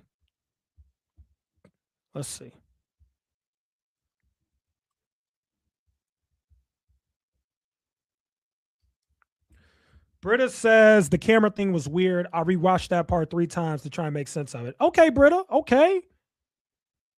So Britta is objective. You know what? I take back everything I said about Britta. I'm gonna after this live stream, I'm probably gonna tweet. I'm gonna be like, I take back everything I said. I'm a nobody, by the way. My opinion literally doesn't matter. Like Britta has a way bigger follower than me. So like who really cares what I gotta say? But I'm that's just the type of person that I am. Britta has proven that she's objective because a real Candace Owens hater wouldn't even admit that the camera thing was weird. So, okay, Britta is objective. Britta just doesn't like what Candace Owens says, which is fine. But Britta has proven that she's objective. So shout out to Britta. That's all I asked for. Just be objective. That's all I asked for. Okay. I think this is the live stream where Baron Coleman talked about the whole guys, I just gotten over the horror of the systematic, logical, and historical explanation for their existence and their theology. And you're supposed to forget that Candace gave him a lot of money. Candace gave him like $100. Where is it? Might help if I zoom in, right? I just want to make sure this is the live stream because he didn't title it the 15-year-old thing. So I gotta find it. I know she gave him money. I remember it. Because I was watching the stream and then Candace came out of nowhere. I think it's this one. I think it's this one. I think it's this one. I really do.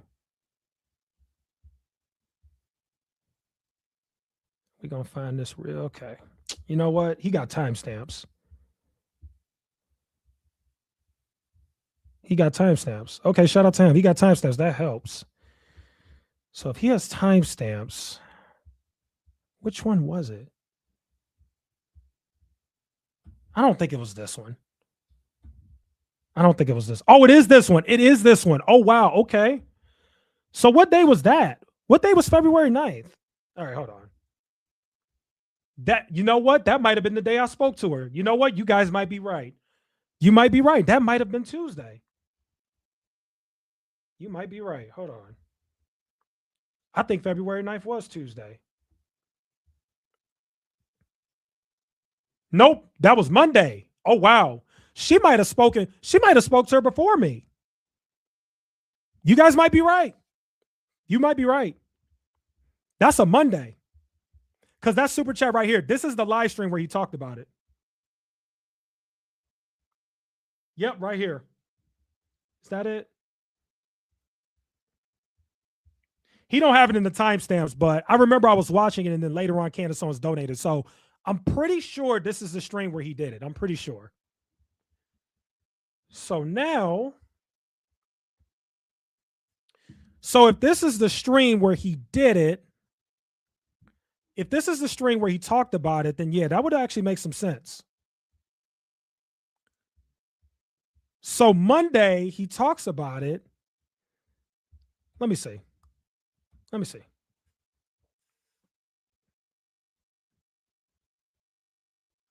Let me see. Let me see. Why is YouTube buffering? Come on. What's your last name? There we go. There we go. All right, let's see. Of Erica Kirk in Michigan, because that's where we were. Oh, this is it. This is it. I this. just saw the Nemo thing. This is it. This is it. This is it. I just saw it. Where was it? Right there. There it is. There it is. Okay. So he covered it on Monday. I spoke to her on Tuesday. As always, this is from Jill Falcone.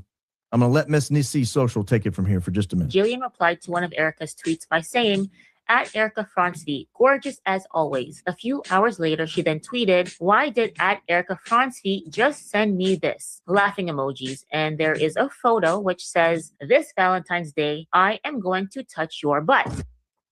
Now, if you're going to touch someone's butt, you have to be there. You can't touch their butt from Arizona if they live in Michigan. By the way, for those who don't know, the touch your butt thing, it actually comes from the movie Finding Nemo. Like that was the thing that the fish did. Like, I'm going to touch your butt. Like that comes from that. But that doesn't justify it though. That's still weird. Even if that's a joke from Finding Nemo, you still shouldn't say that or even, you know, post this to a kid, like it's to a 15. It's just weird. It still doesn't justify it to me. That's a long arm. Not even Inspector Gadget can pull that off. Okay, so this is the video. So we pinpointed it. So Monday, February 9th, Baron Coleman goes live. He responds to Nissy Social's video where she spoke, she basically blew this whole story up. Baron Coleman claims that he spoke to Jillian, right? Which I believe him. You know, why would you, who would lie about something like that, first of all? So yeah, he spoke to her. And then Candace Owens later on is watching his live stream and she super chats him somewhere in here, but this is the stream. So Candace Owens super chats him. So Candace Owens is watching. And then after that, Candace Owens says this again. Groomed her for almost a year. Please look into it. God bless you, your family. And so the timeline, Baron Coleman, Monday, goes live, talks about it, speaks to Jillian, says what she says. Tuesday, I reach out to Jillian. Jillian tells me she felt she was groomed. Okay, cool. And then Thursday, Candace Owens reads this comment. And team, I did look into that. I watched Baron Coleman's episode and made some contact. We'll tell you about that at a more appropriate time, which will probably. So Candace Owens watches his episode on Monday, makes contact. if Candace Owens made contact the same time as the episode or the day after, that would be right around the time that I made contact with her. And she said what she said, that she felt she was groomed. So that's an interesting timeline. Now we fast forward to Friday. Let me go to Candace Owens' thing from Friday. And then we are going to go to the part where she talks about the camera, because that was weird. I want to go to that. Let me see if I can find that. Let's see.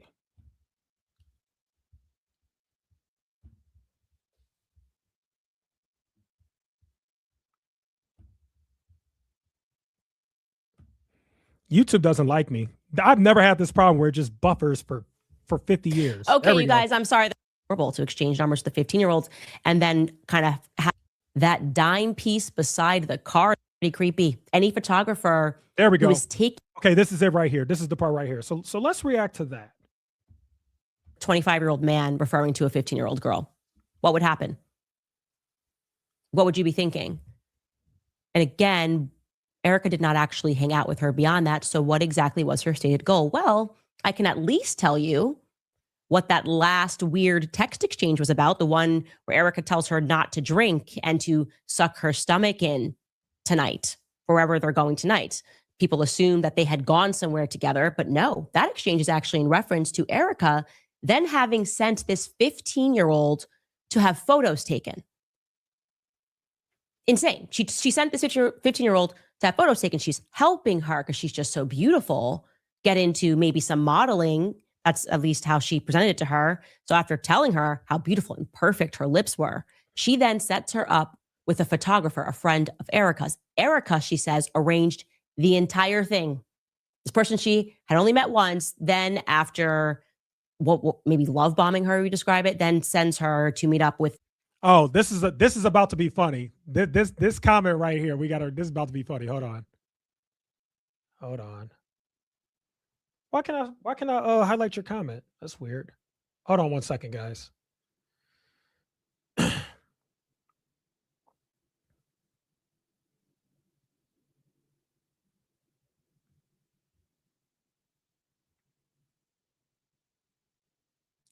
Okay, there we go. Okay, here we go. All right, you want to know what's funny about what you just said? You want to know what's funny?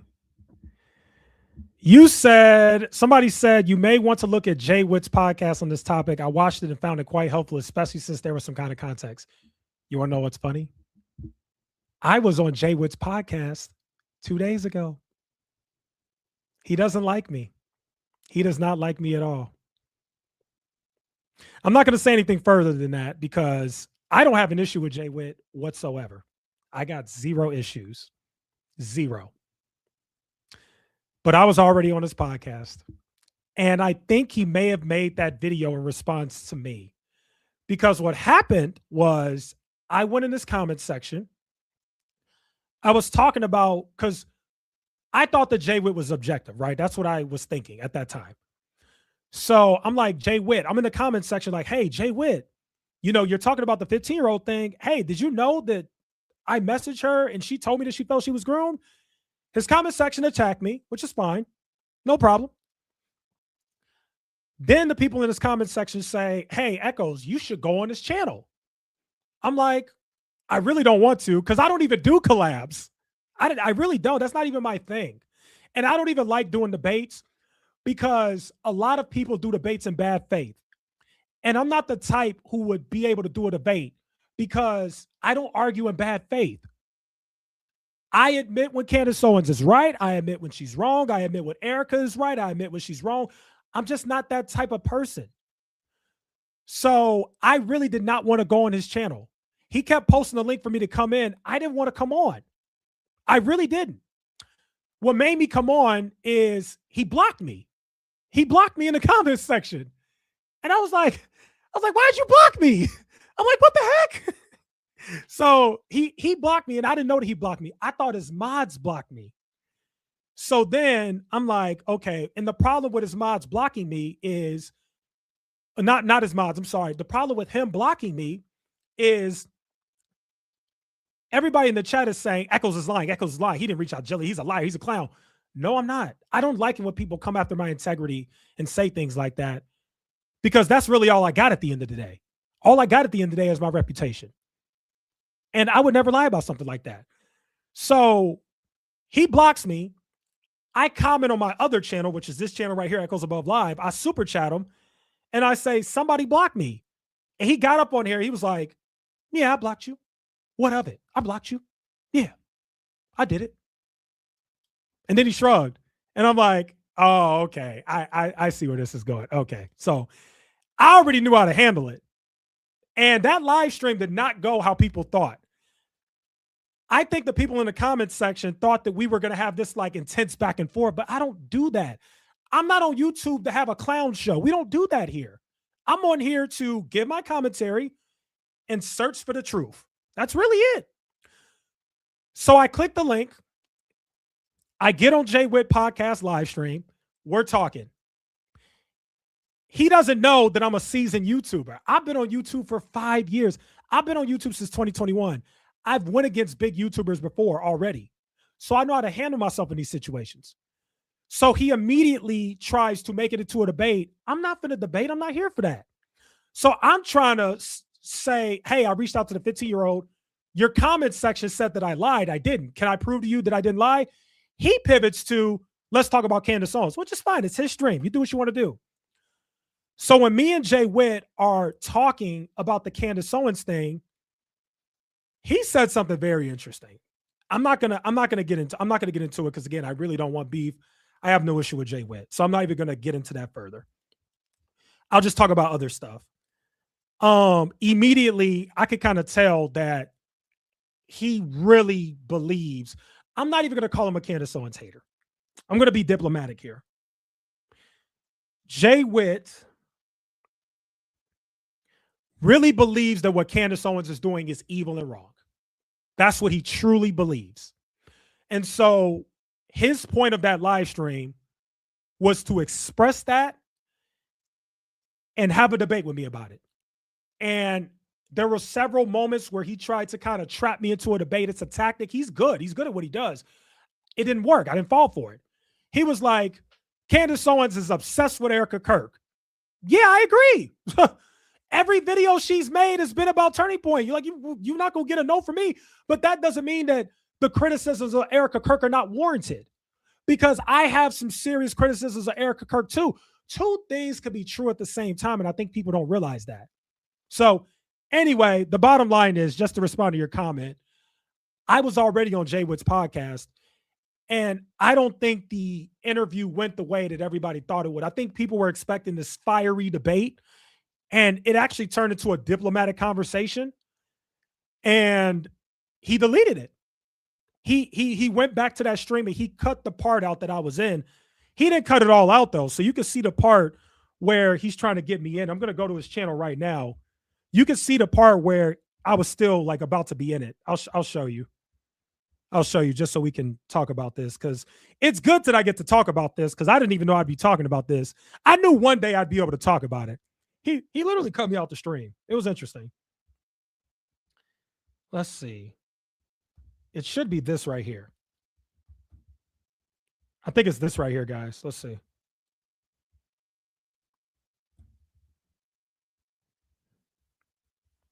So interesting you bring up Jay Witt. So interesting. Literally was on that guy's stream 2 days ago. That's so funny. Oh, man. It's funny how everything comes full circle, isn't it? Hey, you should look at Jay Witt's video on the topic. He made that topic in response to me. At least that's what I think. I could be wrong, but that's what I think. Hold on. It is this one right here. Let's see. This is annoying. I don't know what's up with YouTube today, but that's.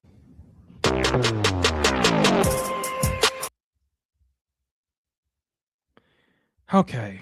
Where's the part where he talks about me? I'm in here. Let's see. Sending this to her that we know of. There's no proof that Erica actually did anything here. This is just Jillian tagging her in something. It looks like. Okay.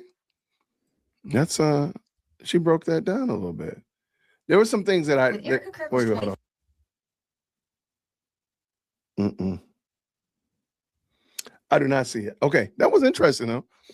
All I'm saying is there's clearly some background context, like the fact that this is the kind of stuff that she posts. That's something that needs to be considered.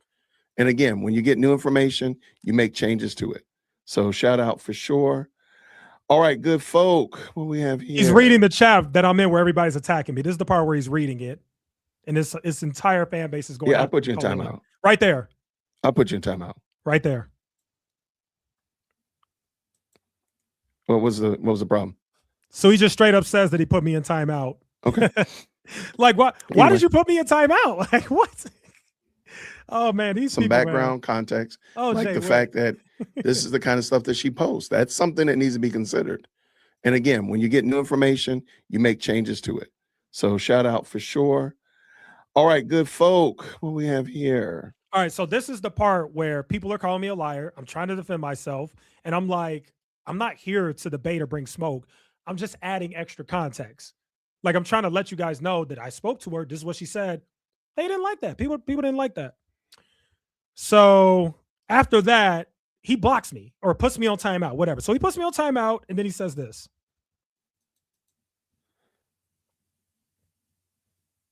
Yeah, I put you in timeout. I'll put you in timeout. What was the problem? Why'd you put me in timeout? Okay. Anyway. And then he does the shrug and he's like, anyway. Like, what? Email management, if you have a problem or concern about that though, sir. No, I'm not emailing you. It's not that deep. I'm not email you about why I got blocked from your chat. No, I'm not. It's not that deep, bro. It's not that deep. He actually ends up bringing me on the channel, but he cut that part out. This video originally was 4 hours. I see it's 3:35. So it looks like we talked for a good 25 or so minutes, and then he cut me out. He cut that part out, which that's fine. You can do what you want on your channel. But, you know, I don't know why he cut it out, but hey, I don't know. I have an idea why he cut it out, but, you know. For real. If I missed something or something was done wrong, let me know. dearwokec@gmail.com. I'm good. All right, y'all, that was fun. I do want to maybe just, I'll round these bases. I don't know if Echoes wants to come back on. I gave the brother an opportunity. He wants to jump on. You're welcome to, of course. I didn't want to. Your thoughts are. I got forced. He blocked me. He silenced my voice, so I had to come on. All right, and drop that link. Maybe again. That was the tactic. You're welcome to tap in. I see you got it. You do content, so you can jump in. I do want to say, man, you know, as we are, hopefully, we're looking at a whole week, probably. All right, I think that's it. So anyway, I just wanted to respond to your comment about Jay Witt. Because it's funny because after we had that conversation about the 15-year-old and everything like that, he ends up doing another live stream. And then that's when he does what you just said, where he talked about the topic. Let me see. It's this right here. That's when he does another live stream, 22 minutes, and he does Erica Kirk and the grooming saga.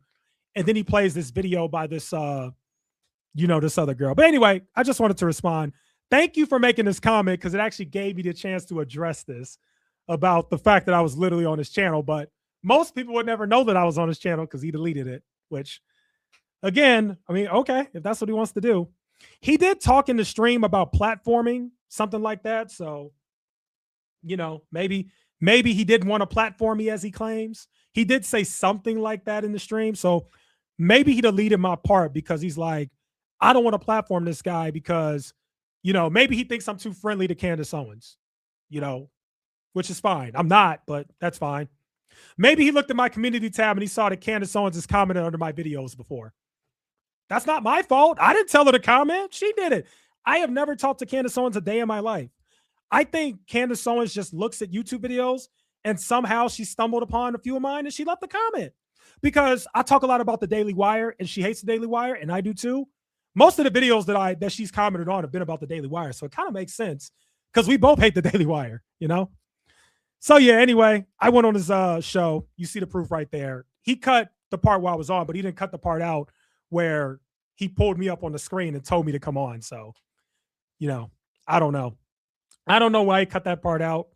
Like I said, it was actually a really good conversation. It wasn't a yelling match or anything like that.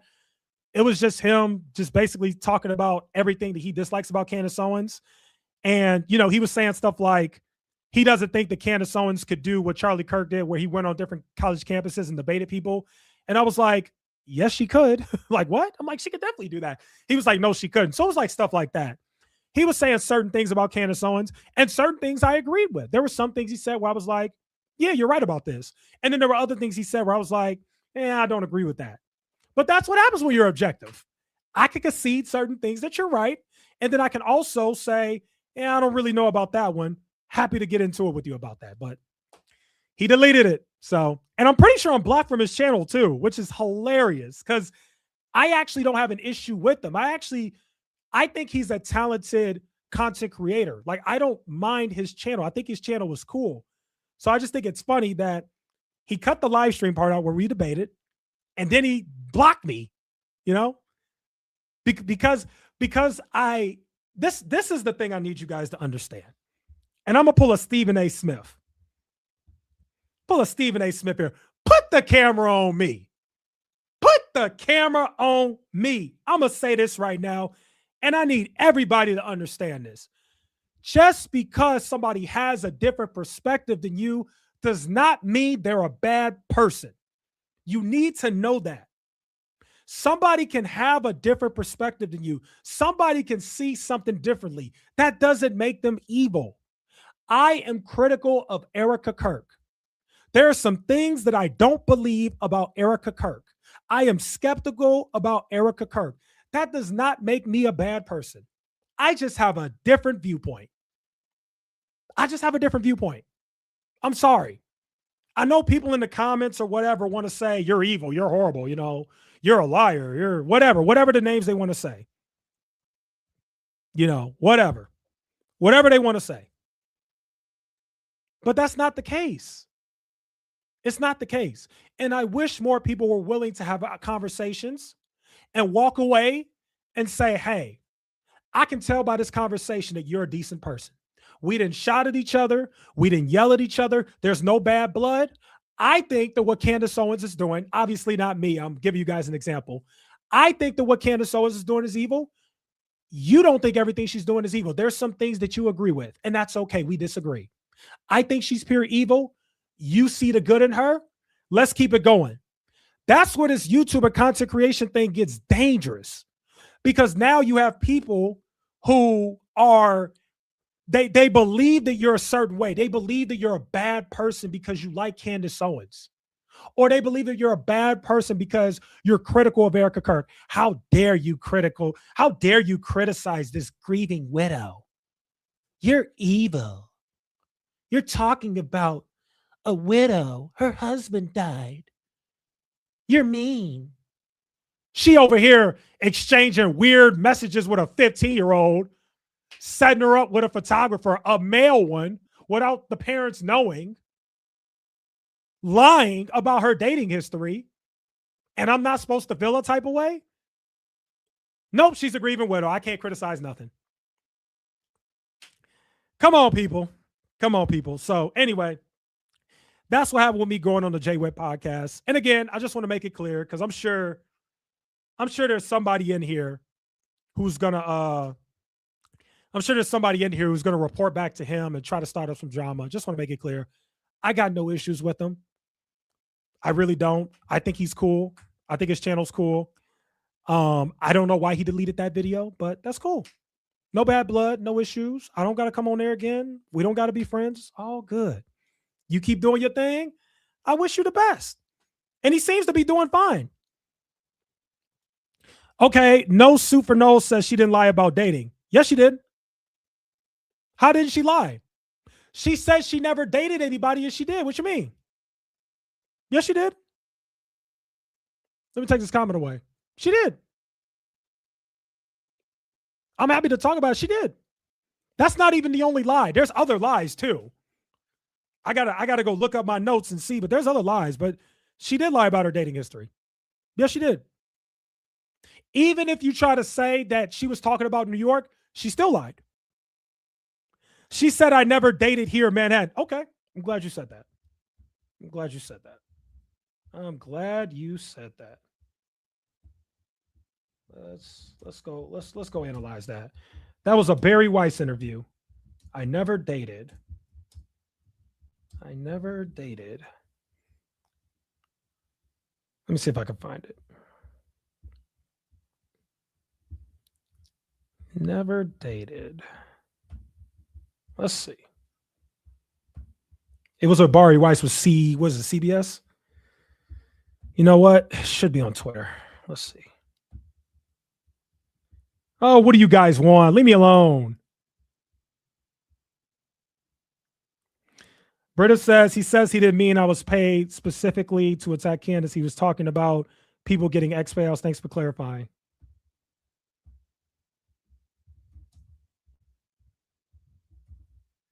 No problem. I 100% take back what I said about Britta on my live. She is objective. We just happen to disagree. Yeah, I think that's it. I was going to say more, but I don't want to overdo it. No problem. I 100% take back what I said about Britta on my live. She is objective. We just happen to disagree on Candace, which is fine. And what she's doing, we just happen to disagree.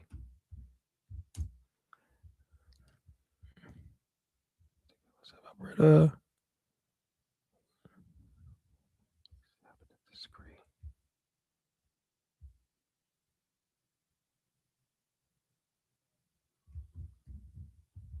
Glad we were able to talk this out. Sort of, kind of. We talked it out in the comments section. I keep getting told, oh, you know what's funny? You know what's funny about what this guy said? This guy said, I keep getting told I get $7,000 paychecks, but I have yet to see one. You know what's funny? I get told the same thing too. People tell me,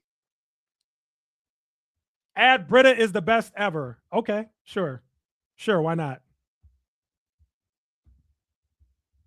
Sure, I will add that. Also, Britta is the best ever.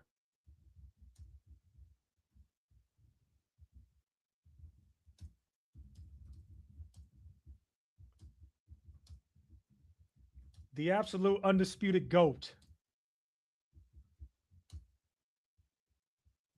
What else do I want to say? Also, Britta is the best ever. Man, I'm not saying that. Nice try. I ain't going that far. Nice try. Nice try. All right, where was I? Oh, you were saying about the dating thing, right? She didn't lie about dating. That's right. All right, let's find that.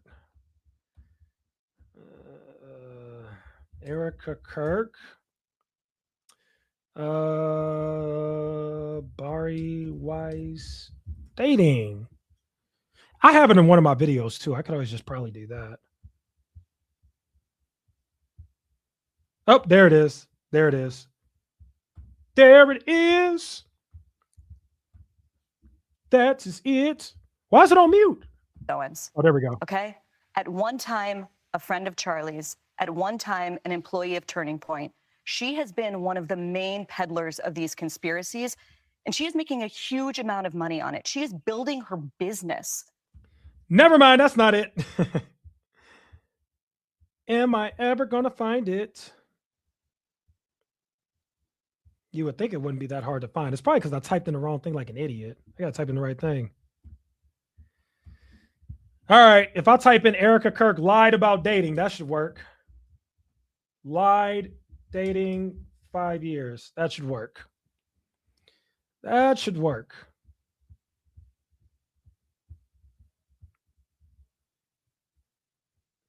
Okay, let's watch this. This would be cool. Let's watch this. Let's talk about it. Hey, Erica, what about the guys you dated before Charlie? I was here for 5 years. I never dated here because I saw vicariously through my roommate how terrible it was. You were proposed to by Charlie in 2020. You started dating him in 2018. And 3 years before that, you were dating this guy, Tyler Massey. I mean, you guys would do couples photo shoots. Hey, Erica, what about the guys you dated before Charlie? I was here for 5 years. I never dated here because I saw vicariously through my roommate how terrible it was. I just want to pull up the full context. That's the thing. I don't want to do the 2-second clip. I want to pull up the whole clip is like 2 minutes. It should not be this hard to find. Don't worry, I'm going to find it. It should not be this hard to find. Come on, Twitter. I wonder if I can ask Grok. Oh, is this it? Oh, this is it. Okay, there we go. This is it. Here we go. When I lived out here, I was here for 5 years. I never dated here because I saw vicariously through my roommate how terrible it was. Somehow getting drinks was the replacement of having coffee and breakfast. I personally would rather have coffee or brunch with someone than going, I don't drink. I find it unproductive, not because I'm holier than whatever. I just don't operate that way. But I am an idiot.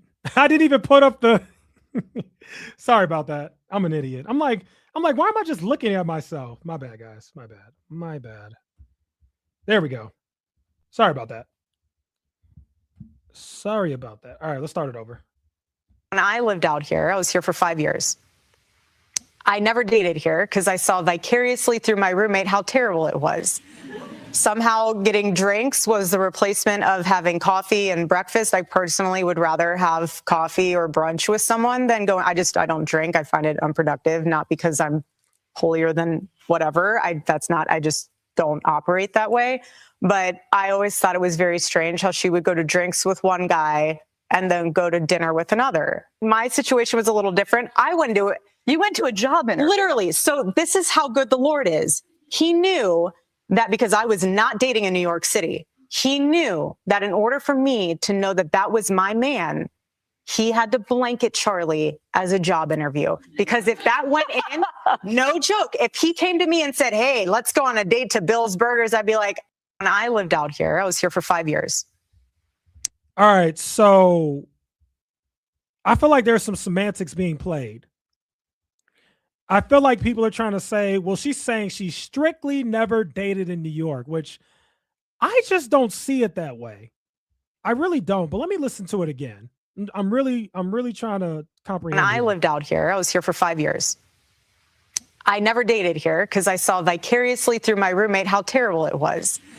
Somehow getting drinks was the replacement of having coffee and breakfast. I personally would rather have coffee or brunch with someone than going, I don't drink. I find it unproductive, not because I'm holier than whatever. I just don't operate that way. But I always thought it was very strange how she would go to drinks with one guy and then go to dinner with another. My situation was a little different. You went to a job interview. Literally. So this is how good the Lord is. He knew that because I was not dating in New York City, he knew that in order for me to know that that was my man. The reason why I feel like semantics are being played here is because people are like, well, she's saying that she wasn't dating in New York City, but during that time period, you were still dating. So that doesn't really make sense. Like, I have no choice but to interpret this as you saying you're not dating. Why would you even say that? That doesn't even make sense. Why would you just say, I was dating people, but I wasn't dating in New York City. But during that time period, you were still dating people. That's just me. That's the way that I read it. I still think she's lying here. I think people are playing semantics. That's what I really think. But let's listen to this video. That's what I think. Hey, Erica, what about the guys you dated before Charlie? I was here for 5 years. I never dated here because I saw vicariously through my roommate how terrible it was. Okay, she never dated New York. The New York part is cut out, so we got to include that she said New York. Okay, cool. You were proposed to by Charlie in 2020. You started dating him in 2018. And 3 years before that, we're dating this guy, Tyler Massey. I mean, you guys would do couples photo shoots. This is still online. And this is only 3 years before you started dating Charlie. He's in heaven. Yeah, and 2 years later, you were dating this guy, Cabot Phillips, and here he is posting you guys on his public page saying, yes, we're that couple who gets painting lessons together. Again, this is a year before you started dating Charlie, and well within the 5-year period you claim to have never. Here's my other thing. How long was she living in New York? Because if you're living in New York and you're dating somebody from a different state, you're still dating in New York. Like that's where it gets This is semantics. If listen. If you're dating during this time period, you are dating. It doesn't matter if I didn't want to date anybody in New York, but you were still dating. You were dating while living in New York. And also, it would be so funny if we look these people up and it turns out one of these dudes she was dating was living in New York. That would actually be really funny. Let's do it again. Hey, Erica, what about the guys you dated before Charlie? I was here for 5 years. I never dated here because I saw vicariously through my roommate how terrible it was. You were proposed to by Charlie in 2020. You started dating him in 2018. And 3 years before that, we're dating this guy, Tyler Massey. I mean, you guys would do couples photo shoots. This is still online. And this is only 3 years before you started dating Charlie. He's in heaven. Yeah, and 2 years later, you were dating this guy, Cabot Phillips, and here he is posting you guys on his public page saying, yes, we're that couple who gets painting lessons together. Again, this is a year before you started dating Charlie, and well within the 5-year period, you claim to have never dated anyone, but you were out here dissing your roommate for dating. I always thought it was very strange how she would go to drinks with one guy and then go to dinner with another. Somehow getting drinks was the replacement of having coffee and breakfast. I personally would rather have coffee or brunch with someone than go. I don't drink. I find it unproductive. And why are you here drinking and dating on a reality show that actually was filmed the year you met Charlie? So you obviously were dating. So I'm not understanding your timeline. I mean, you're talking to a guy here who's asking you out on a date and you're taking his number? And here you are on your date. I've honestly spent the majority of my life being one of the most sought after bachelors. Brunch with someone than go. I don't drink. I find it unproductive. And why are you here drinking and dating on a reality show that actually was filmed the year you met Charlie? So you obviously were dating. So I'm not understanding your timeline. I mean, you're talking to a guy here who's asking you out on a date and you're taking his number? The year you met. I don't drink. I mean, you guys would do couples photo shoots. Hey, Erica, what about the guys you dated before Charlie? I was here for 5 years. I never dated here because I saw vicariously through my roommate how terrible it was. You were proposed to by Charlie in 2020. You started dating him in 2018. And 2018. 3 years before that, we're dating this guy, Tyler Massey. I mean, you guys would do couples photo shoots. This is still online. And this is only 3 years before you started dating.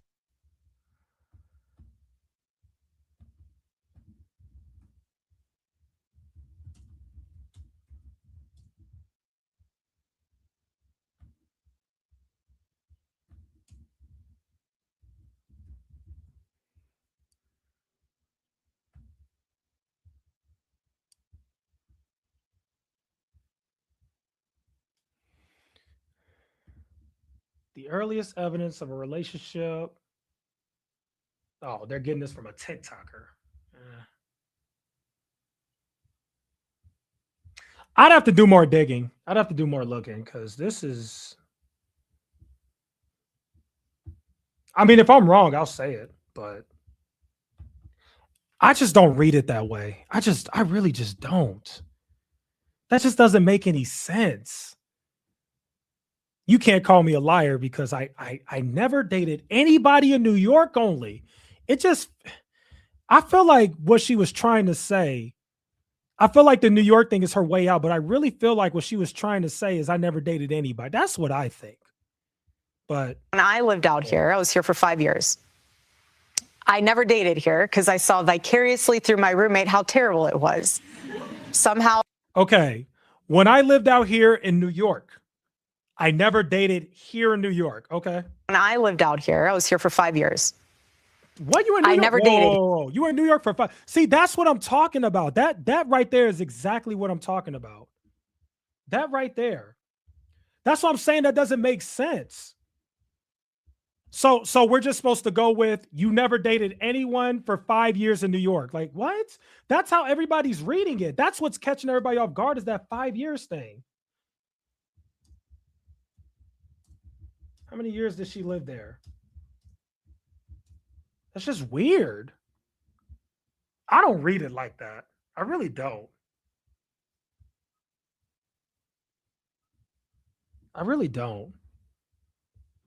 So you lived in New York for 5 years, But you never dated anybody. Modeling. Sorry. That's at least how she. But you never dated anybody in New York for 5 years, but you still dated.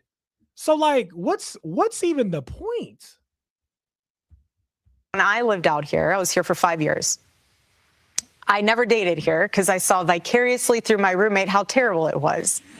Somehow getting drinks was the replacement of having coffee and breakfast. I personally would rather have coffee or brunch with someone than going. I don't drink. I find it unproductive, not because I'm holier than whatever. I just don't operate that way.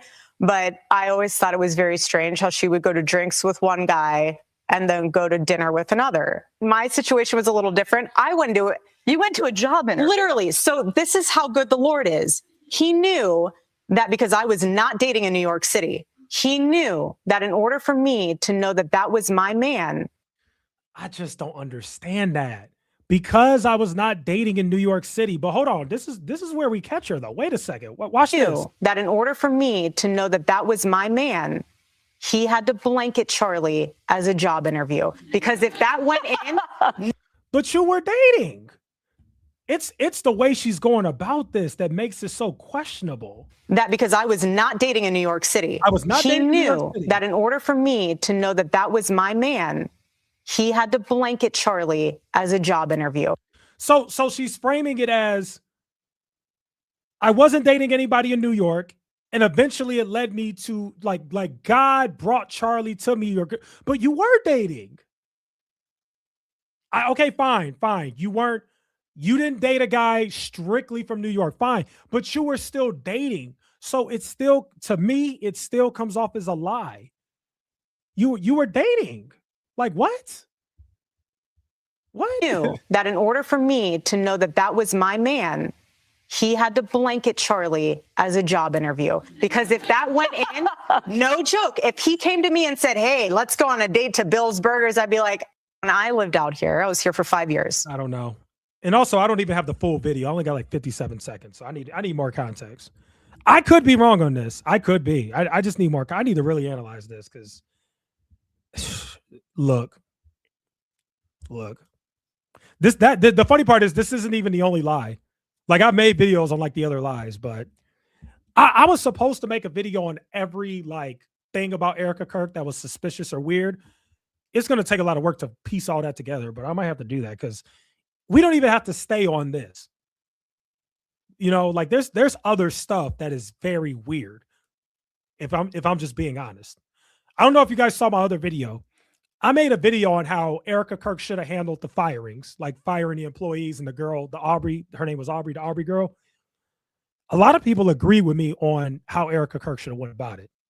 Listen, I think the biggest mistake they made was making Erica Kirk the CEO when Charlie died. I think that was the biggest mistake they made. I really do. I think that is what led to all of this. And then the way that she moved and everything after that. So, all right, guys. Thank you guys so much for being here. That's a good live stream. Wow, I was live for 2 freaking hours. Holy cow. All right, guys. Well, thanks for being here. If you haven't liked the video, definitely like the video. I'd really appreciate it. And I'll see you guys later on this week. You guys know we're trying to go live several days a week here. So we will do that. So yeah, like the video. Thank you guys so much for being here. If you're not subscribed to the main channel, definitely feel free to do that. Echoes from above. And yeah, thanks for being here. See you guys in the next live stream.